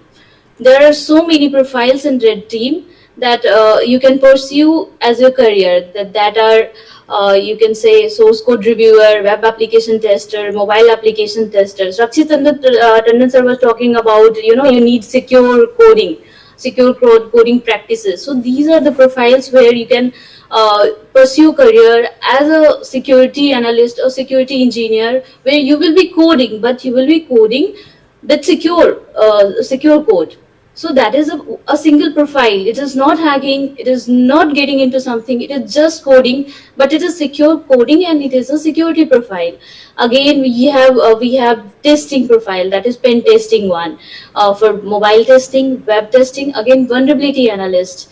So these profiles comes under offensive security. What they do, their duty is to try to attack and find the vulnerabilities.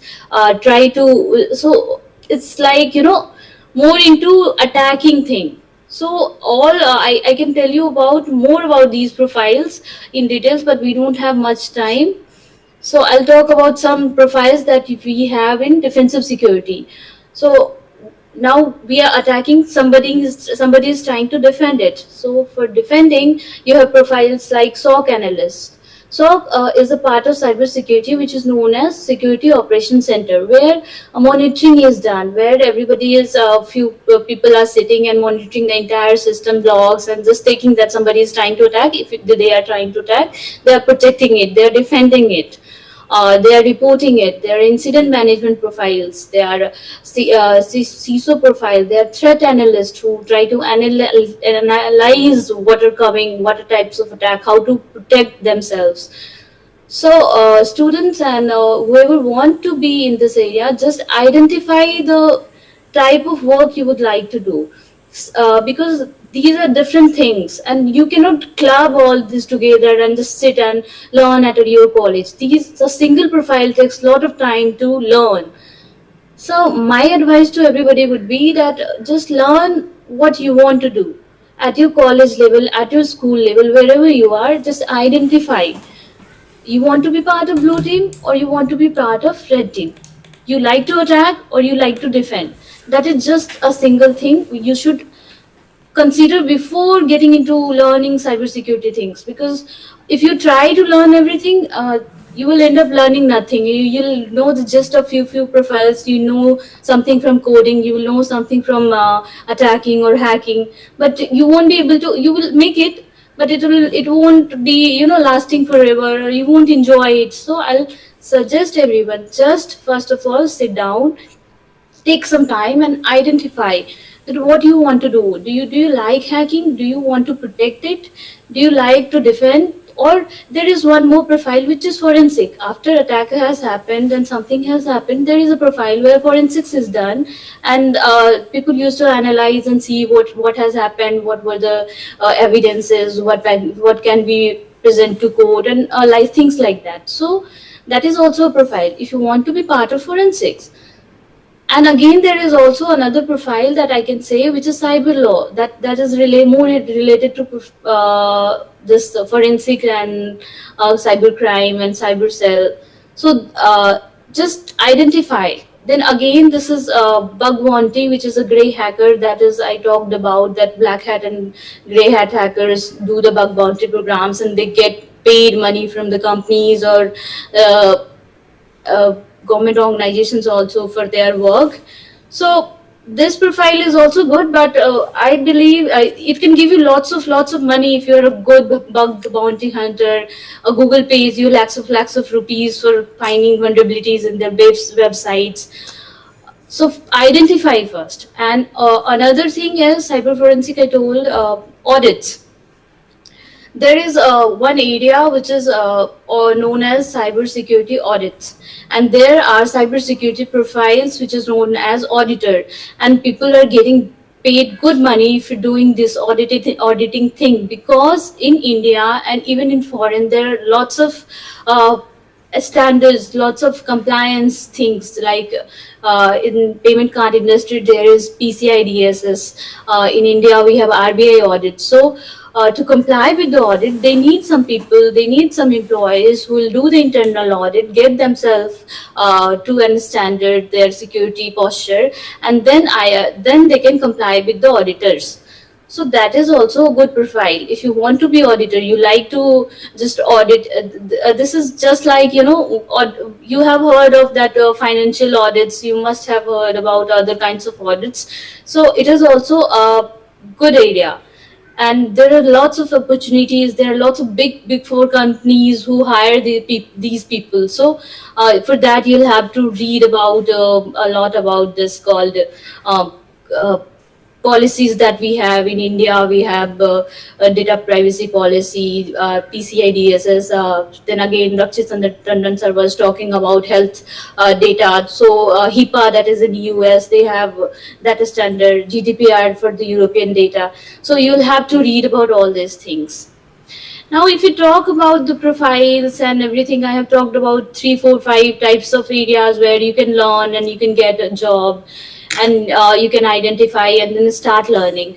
What I like to advise the students of the colleges, or since I was in college, I was not able to understand what to do. I always wanted to join security, but I was learning coding. I was learning Java, then I learned C++, then I learned networking, and I realized that I need to do something in security, but it took a lot of time, 3, 4 years to understand what to do.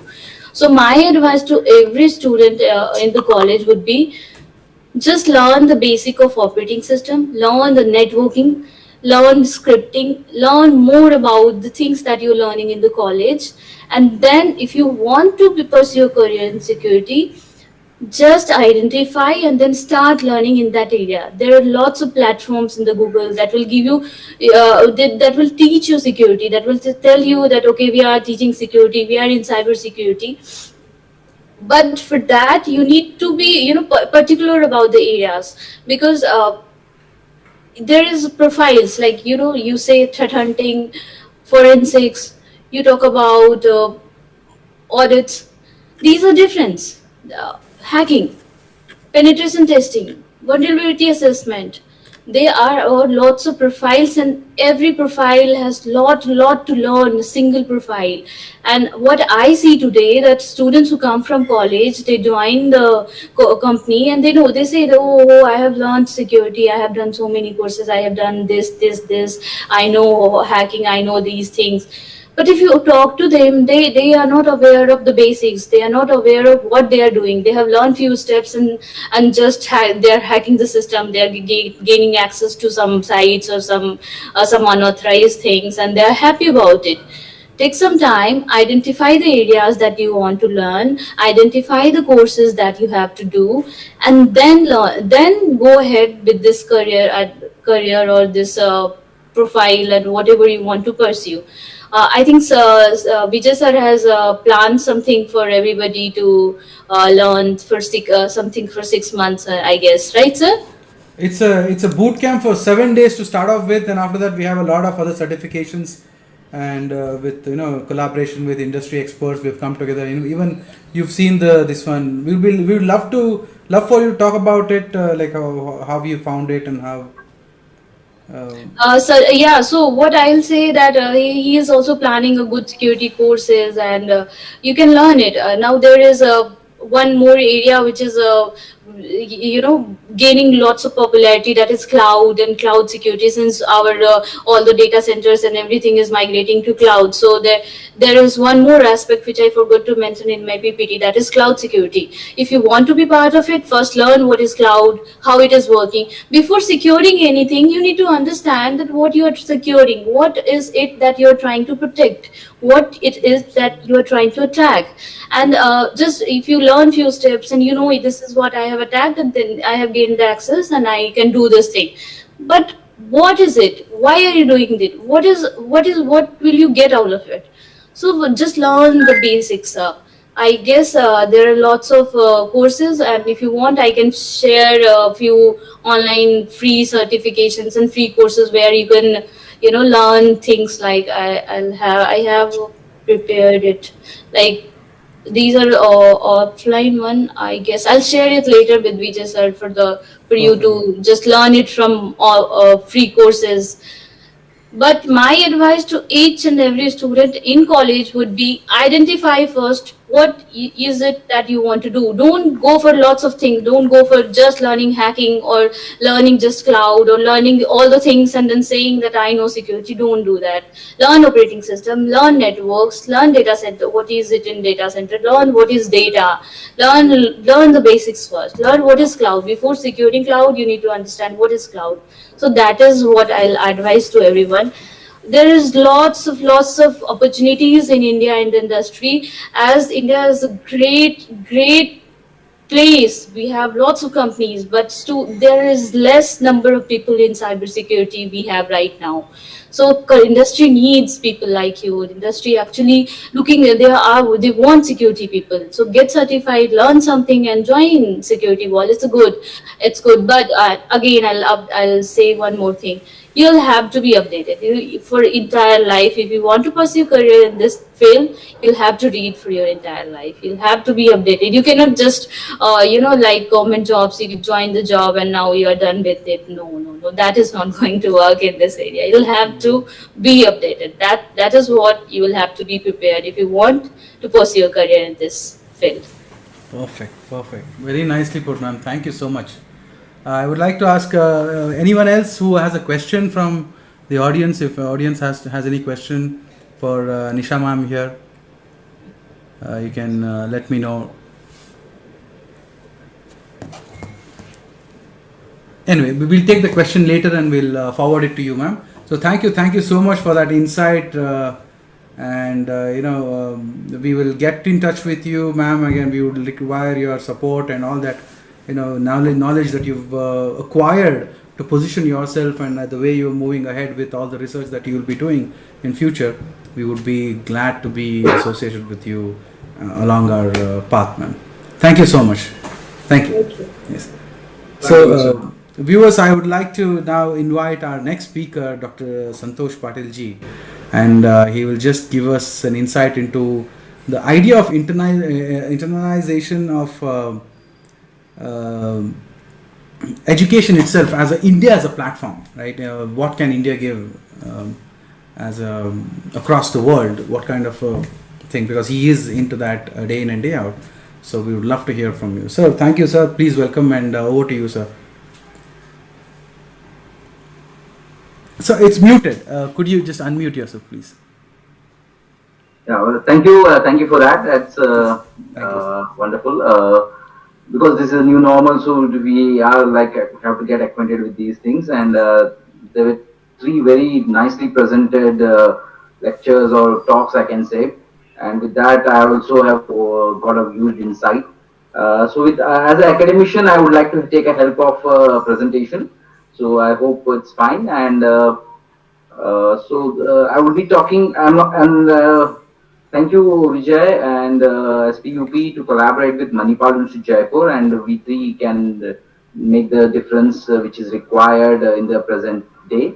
And yeah, I'm not a cybersecurity person to mention that early, so that I have got a good, I can say, a very new, good experience from last 3 years in internationalization in education. So I could keep up some connection with cybersecurity training, how things are going on these days, and again, COVID has brought new scenarios down the line. So I would take help of this presentation to just give a bit insight about the internationalization need of, or need of internationalization. I hope I'm audible and it's the presentation is clear Yes, to sir. begin. Absolutely, sir. Yes. Thank you, thank you. So, yeah, I am the Deputy Director International Collaborations of Manipal University Jaipur campus. So, before going forward, I would like to showcase a bit of two slides on Manipal and then move forward. What we are doing in internationalization, so that will help us to connect with cybersecurity later. So as Manipal group is a very big one, and we all started in 1953, and we are across India and also across globe.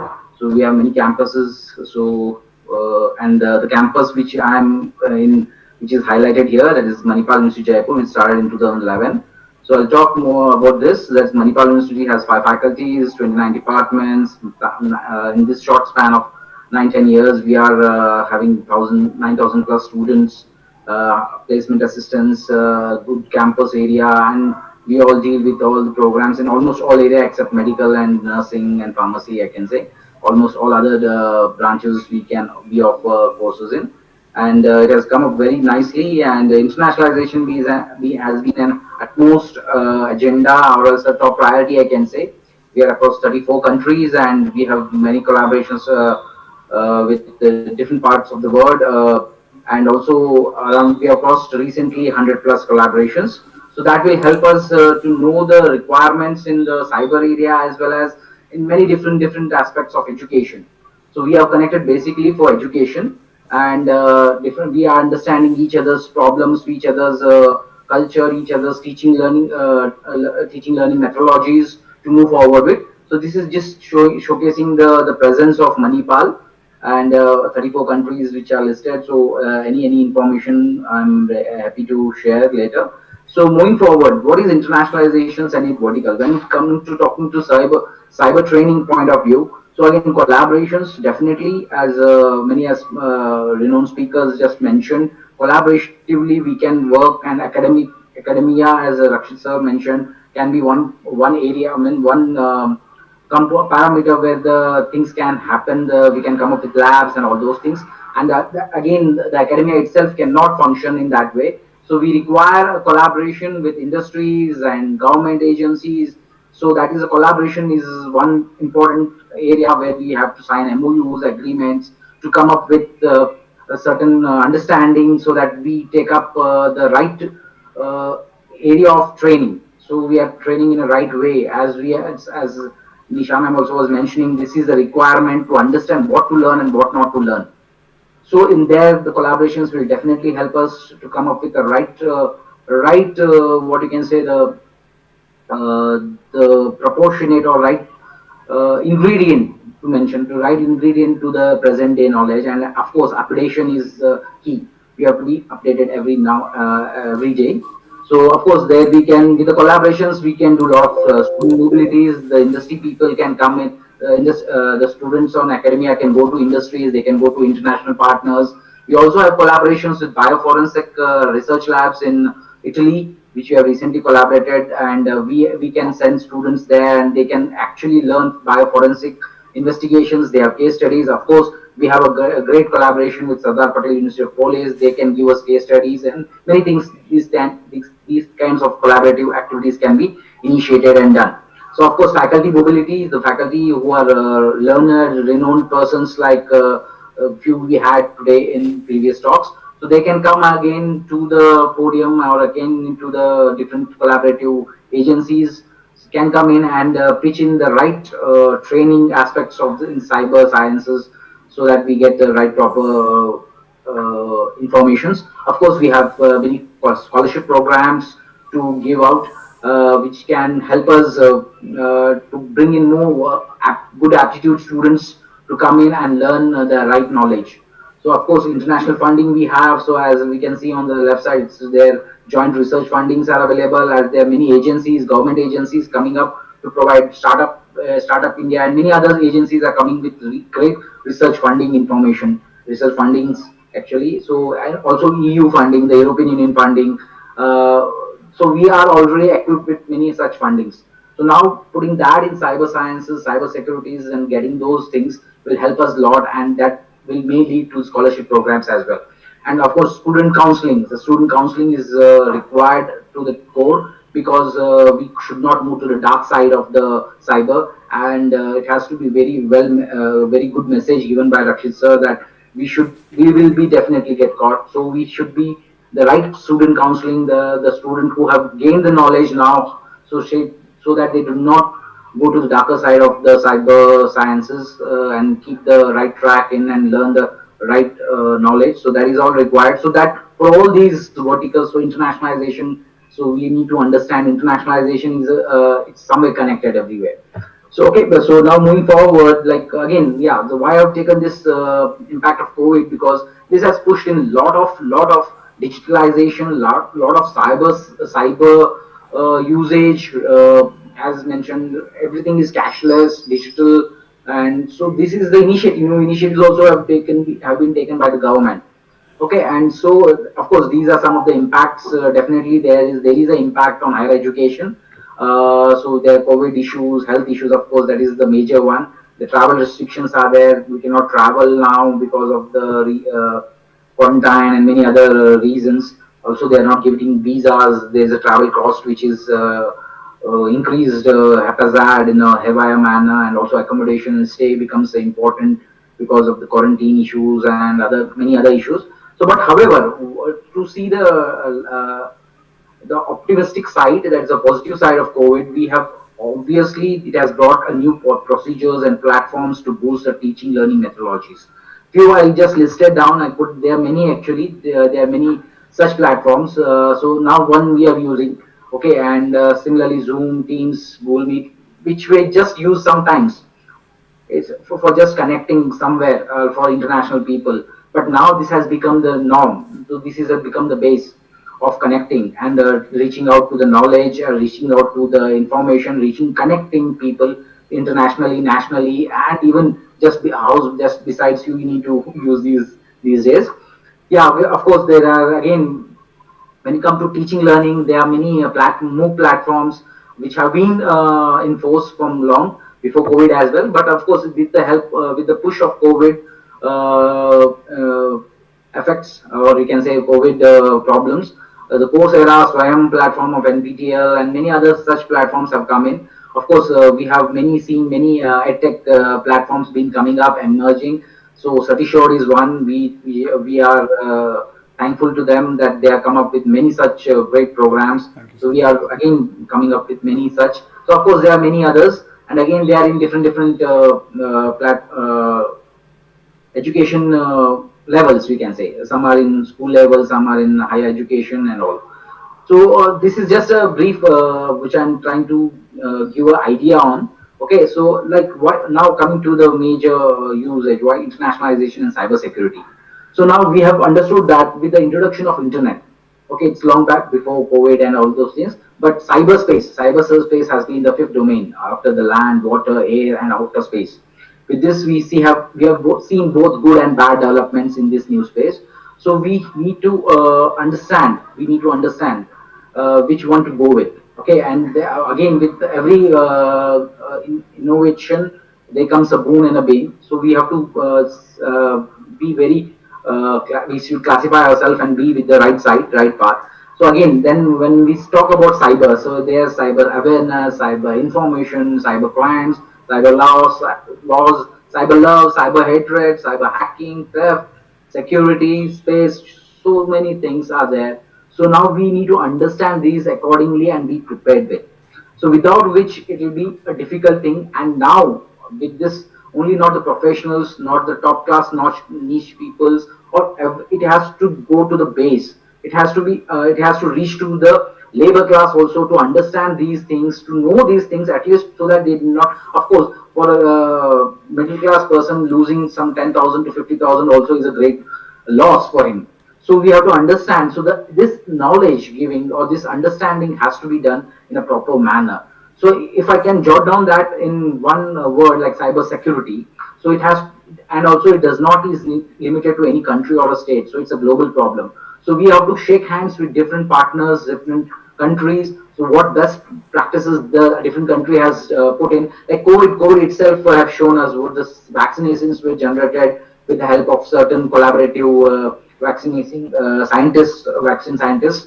But they have brought in two different. Even India has sent vaccines outside, and we have helped each other. So now we are not. The country is not like a Vasudeva Kutumbakam, what we learn from our culture. So it is come true nowadays. So we have to understand, shake hands, go along with other countries' problems. We have to help the lower countries which are coming for help for us. Also, we have to take help from the other countries which are doing good and they are producing well in vaccines or any cyber. So it's the same thing with the cyber thing as well. So if there is a cyber crack, so a lot of information is there in the cyberspace when we say.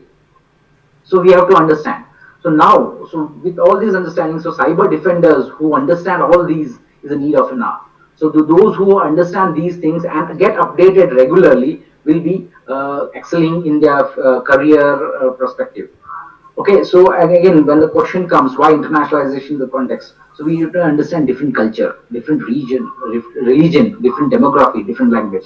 So why this question has come up? Suddenly, why the cyber? Because we have seen there are religious crimes, there are cultural crimes. So nowadays, the cybers are coming up, they are hacking into the minds of the people. They are causing disastrous events in the name of religion, posting so many malicious informations, and so we need to understand which is fake, which is real.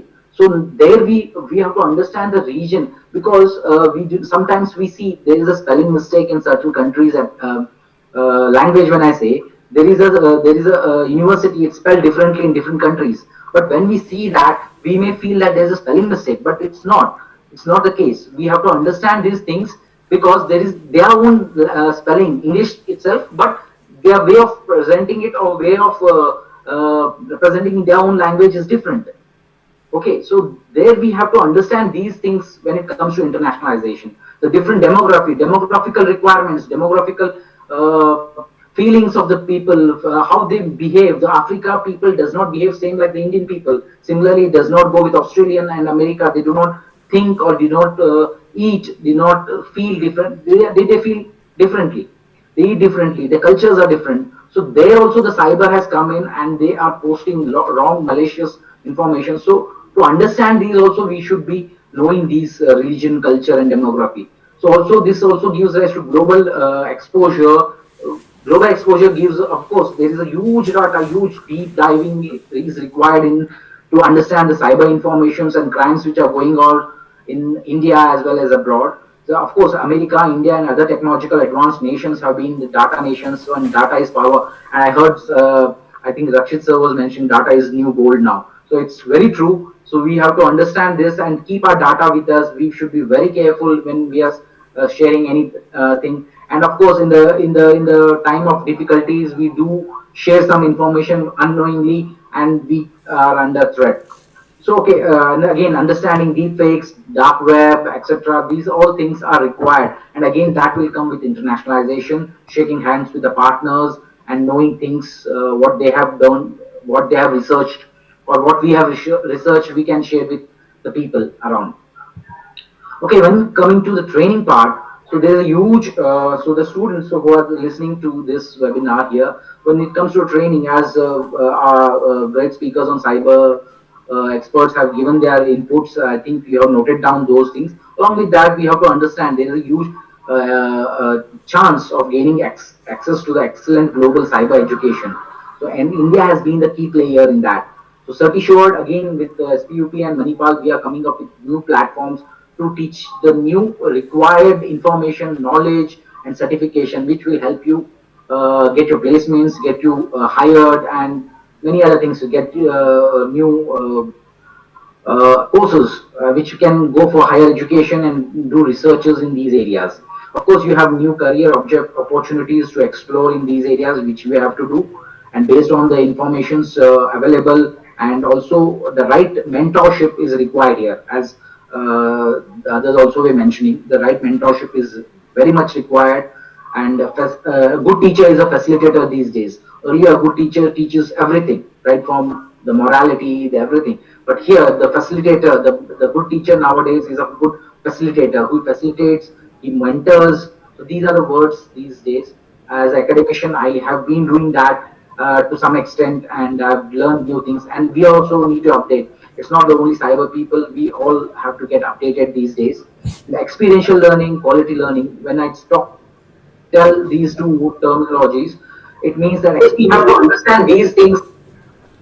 Okay, to these have become experiential learning. So we need to learn from the experience, the case studies which have actually happened with the people, and quality learning. And when it comes to quality learning, assessment and evaluation is a follow up next. Assessment, and my good friend Mr. Vijay also usually mentions this thing. Call education or knowledge is there available, but how well the students have learned it, the assessment comes into question, and the assessment is the key parameter. So the evaluation or the assessment of how best he has learned or how well he has learned this knowledge becomes a very much important key. And Satishore will surely make it certify that you have learned it. So that assessment part becomes a very important parameter. So jot down the summary of this. So be open your eyes. Be well means you have to be very careful. Understand these all terminologies and informations very well, then get the right education or right information and knowledge, get the experience in that, then the assessment will tell you how well you have learned, and that will help you to get hired and get placed.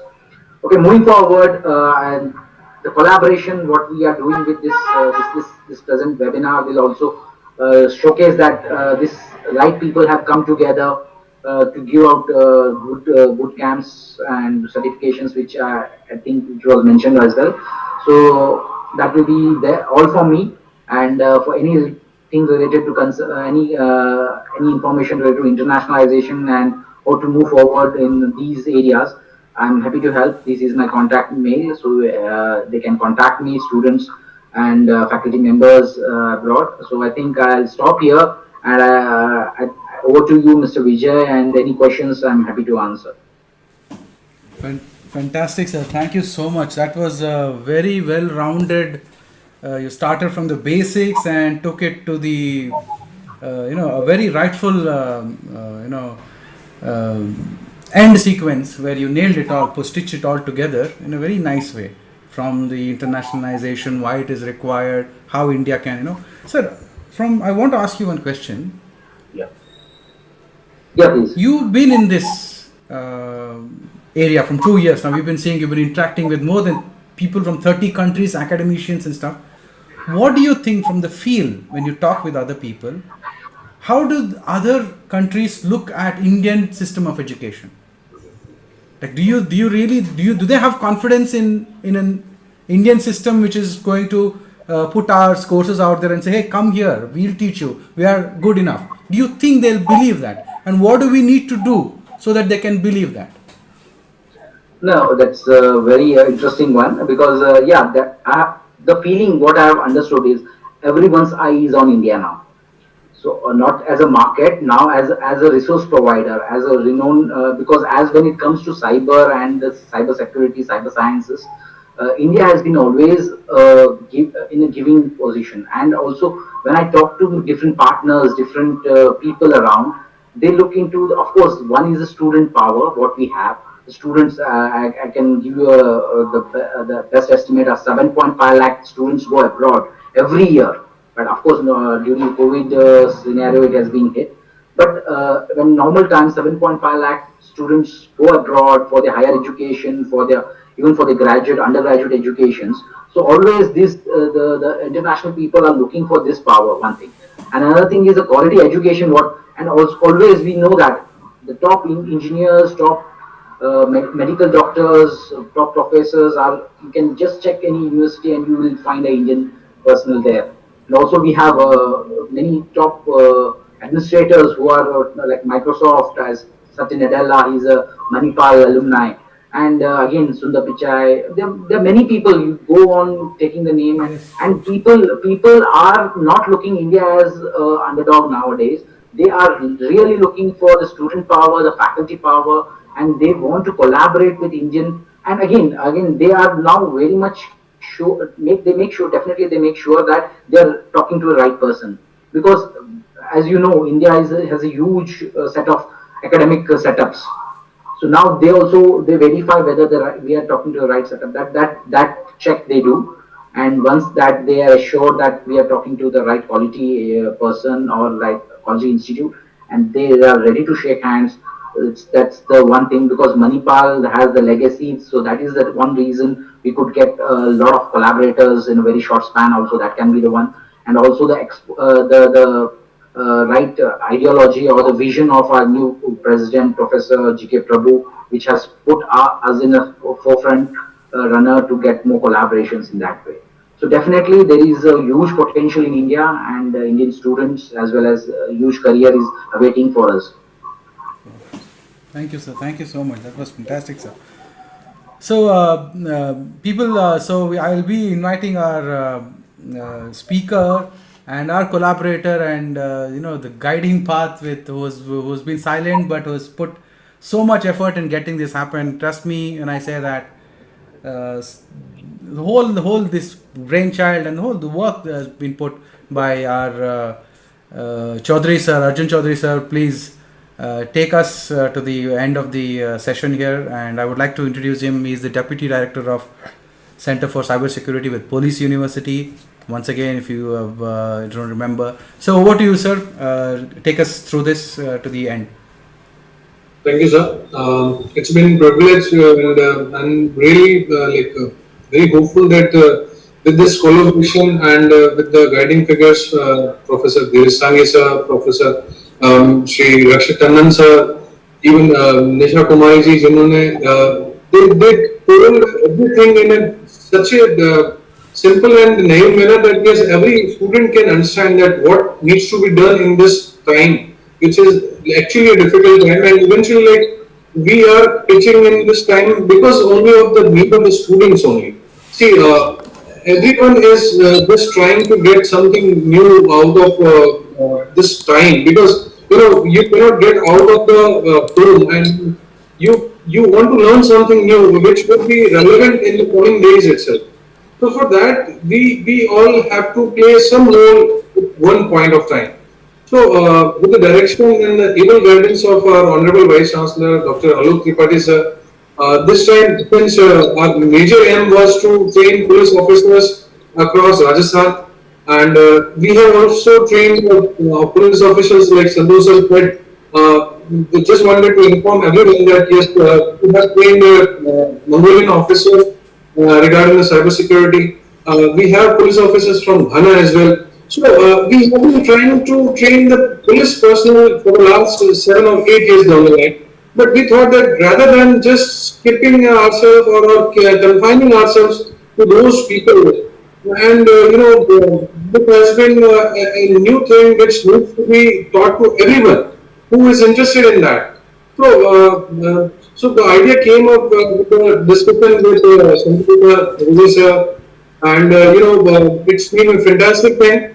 And let me tell you here, after this webinar, we are going to launch a new boot camp in collaboration with Analogica Study Assured EdTech platform, along with the Manipal University Jaipur. And it is going to be floated on 31st of May itself. Uh, I'm just sharing you the particular information here. And this is a particular movement which we are trying to float on 7 days, and it would be starting from 31st May 2021. And every day we have kept only for 2 hours so that students might be having a comfortable level so that they can start learning the area, what are the particular things we need to learn in this particular domain. Since this boot camps is simply a brief glimpse what we are going to do further in the coming days itself. Preferably in the coming month or so, we will be launching some certificate programs in collaboration with Santosh and Manipal University Jaipur, so that the people who are actually trying to get jobs in this area should learn in a very basic and very understanding manner, keeping in the experience of our police university along with the various collaborators across India. I'll be very happy to present you this particular boot camp. So the boot camp's modality, I'm just telling you right now that it would be held only on Discord, which is a new platform, but yet quite efficient one here. It is like on the day one, we are going to introduce the workshop, outcome of the workshop, and what are the importance thing what you are going to take away while completing the workshop itself. Second session, which would be again like the basic lab setup, which we are going to put it online only.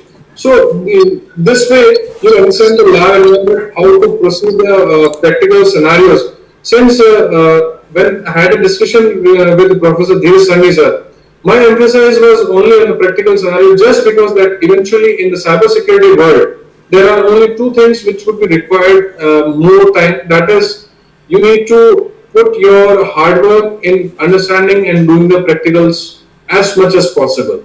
And eventually, like people are not aware right now that where to look out for the practical scenarios. So here we are going to propose those particular platforms online as per your subscriptions itself. So you'll learn that what is the basic hacking and what is the ethical hacking and how to secure the critical areas and critical infrastructure of a country or a particular institution itself.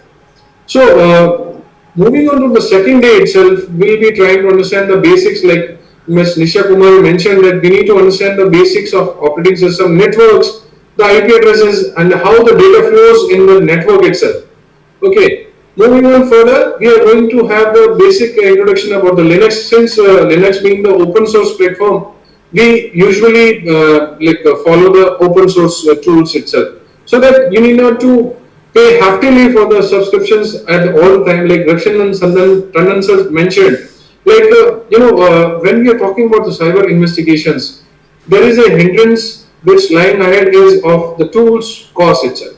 So, being a state government university, keeping in our restrictions, we have started working in the open source tools itself. And believe you me, the open source tools are quite good to reach to that level so that you can start working in this direction itself. Third day, we are talking about mostly about the open source intelligence, which is again a new era. Although privacy is a thing, but yes, absolutely, there is a lot of data available on the internet, and everyone can try to find out that what are the information which we are trying to get out of that particular email. Like Rakshit sir just mentioned on that particular topic, that yes, probably I'll be giving you my Aadhaar number, my mobile number, or probably my mail ID. From that particular data, whatever information you can gather out of it is a new thing to work upon actually. So these kind of tactics or techniques would be very useful to learn and to come into this particular field itself. Then we'll be moving on towards the basic tools which would be very much required to enumerate, to learn, to know about the infrastructure where we are trying to, you can say, gather information of that particular infrastructure. So this way we are moving for the like fourth day. This is regarding the vulnerability assessment, and there are some tools which we'll be discussing about here. On the day 5th, we are mostly discussing about this digital forensic analysis of some email headers and how to identify the particular metadata of a particular image of a particular mobile phone, or probably a laptop itself. And moving on further, we'll be more majorly discussing about the stagnography, which is again an important aspect of identifying in the digital forensics sector itself. Fifth day, we are going to have the future of the security discussion, and like what are the different paths the students may join. Since cyber security is an umbrella term itself.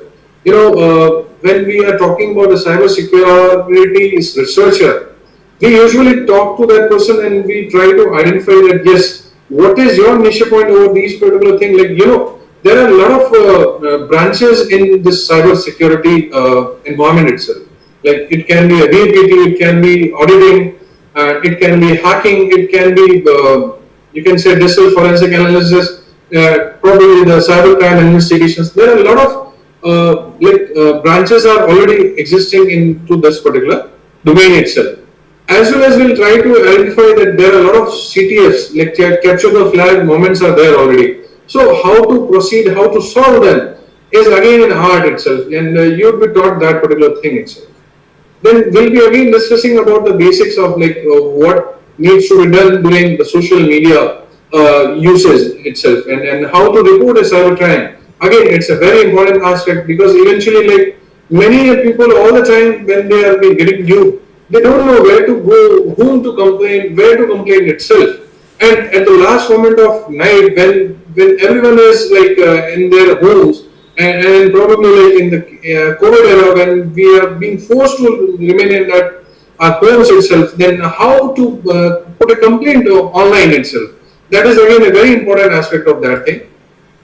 7th day being the final day, we'll be trying to put up some final assessments and the quizzes, and we'll try to come up with some other aspects to discuss upon, because eventually this boot camp is a stepping stone here, which would be playing part for the learners to move into this domain itself, and preferably as per your own convenience, as per your own likings, or probably choosing your own branches of the cybersecurity domain itself.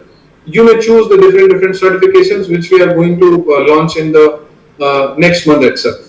So you definitely can look on this particular link itself, and be sure that definitely you are going to learn a lot of things, and eventually these kind of things would eventually play a part to learn something new, probably job oriented as well. And there is no dearth of jobs in the cybersecurity world, as Ms. Nisha Kumari quoted it. And right now we are a growing economy where the fintech solutions, where the new digital infrastructure is coming out. We all need the support from the young generation who is willing to work in this direction, want to learn. But yes, we are here to make you learn, and eventually we will definitely succeed in this direction. And that's it from my side. And I would definitely love to hear from anyone who wants to put some questions from the YouTube side. Vijay sir, if you have any questions, I'd be really happy to answer. So, students and audience, so if you have any questions regarding either the certification or the boot camp, do let us know. I'll, inform Arjunji about the question, and you'll get the answer live. Sir, I think there have been a lot of questions, sir. There have been a lot of questions which are hidden in the chat. So we will anyways we are going to scan them, and there are many questions related to the jobs, government jobs, and how do you join a certain Gurugram police internship program and stuff. So people have been asking, do you have any idea about how people can join the Gurgaon police internship? How do you apply for that? Do you have any idea? Sir, it has been like directed by Ms. Rakshit Tandon sir, and what I know that probably the last date was gone, but yes, you can always check it out. Probably the date has been extended, but since he has already mentioned that there are like more than 7,000 forms have already been received, and it's been very difficult to manage all the students at a single go itself. But yes, in coming days, we can also hold a winter school program at our university in Center for Cyber Security. Since we have a lot of experience in that field, and eventually we may always welcome Professor Rakshit Tandon sir, Professor Dheerj Sanghi sir, Ms. Nisha Kumari, and then there is a huge fraternity of digital forensics. We have ourselves with Professor Vikas Syag sir, who happens to be my colleague and colleague during my master's time as well. So it's been an honor to serving with him in this university. And there are things we can definitely take upon. And eventually, this is the initial stage where we are talking here that yes, we can definitely look into this direction that how to proceed.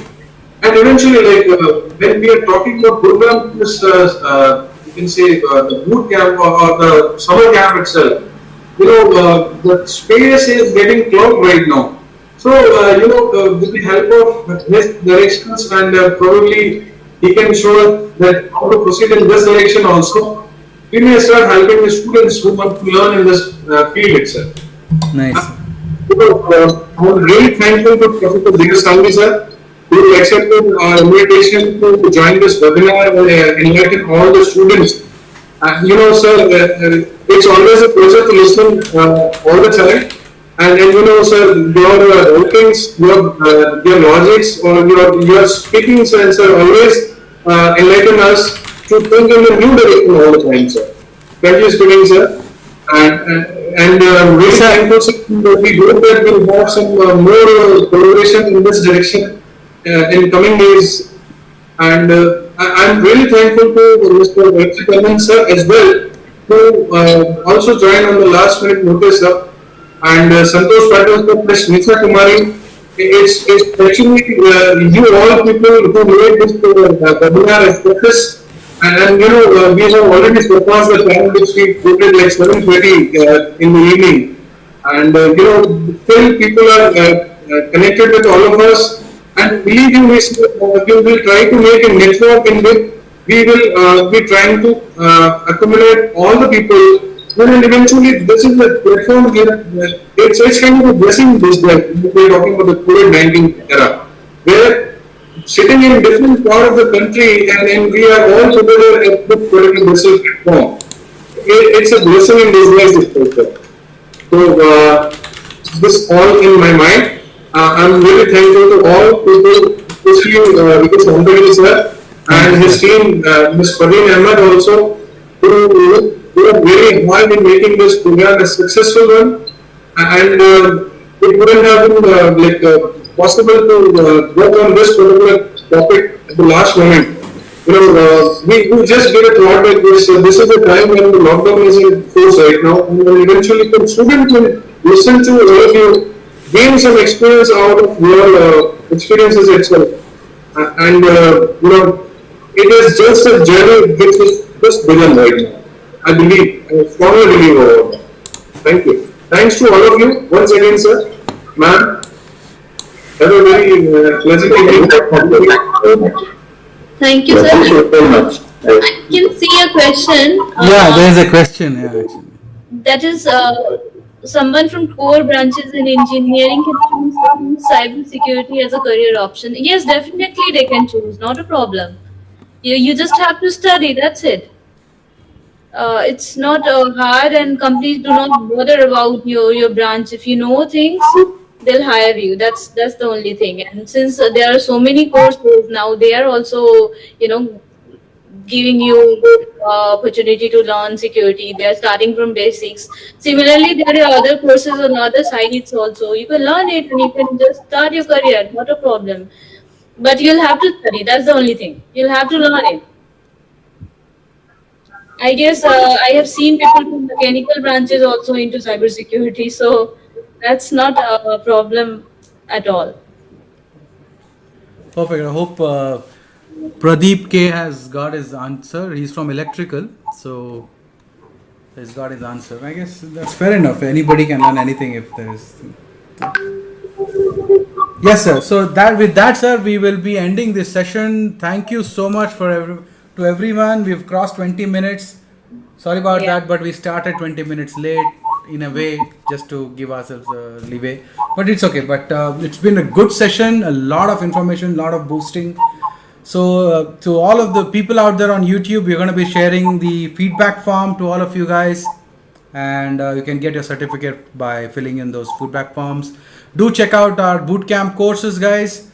It is not, this is the big, somebody asked what next after the bootcamp, because see, what next after the bootcamp is you sign up for the bootcamp, you learn what is there to learn in it, and after that, in the bootcamp, you will know what next yourself. Because what next is something which you should engender, it should come to you. You should not be asking what next to others. This bootcamp is about teaching you how to go and look out for that what next. Okay, that is the whole preparation that is going to come out here. So, guys, thank you so much. Have a good evening. Stay safe. Don't be ignorant. Don't be irresponsible. Just survive this through, learn, skill up, and enjoy your life. Thank you so much to everyone. One last thing, sir. Yeah. Whatever we have received in money from the registration Yes, sir. would be again given to the COVID relief fund itself. Yes. And I think that this is just a beginning, and we are not here to make profit out of it. So you please spread the word so that these kind of webinars would also help in putting up some fund relief to the government sides. Yes. So Absolutely. thank you sir, once again. Thank Have a you. Very good day. nice meeting Thank you. Thank you. you. Great day. Be safe, everyone. Thank you. Stay safe. Thank you, Dheeraj sir. Thank you, Nisha ma'am. Thank you so Thank much. you, sir. Bye, everyone. Okay, guys. So, good luck. Take care, and see you soon.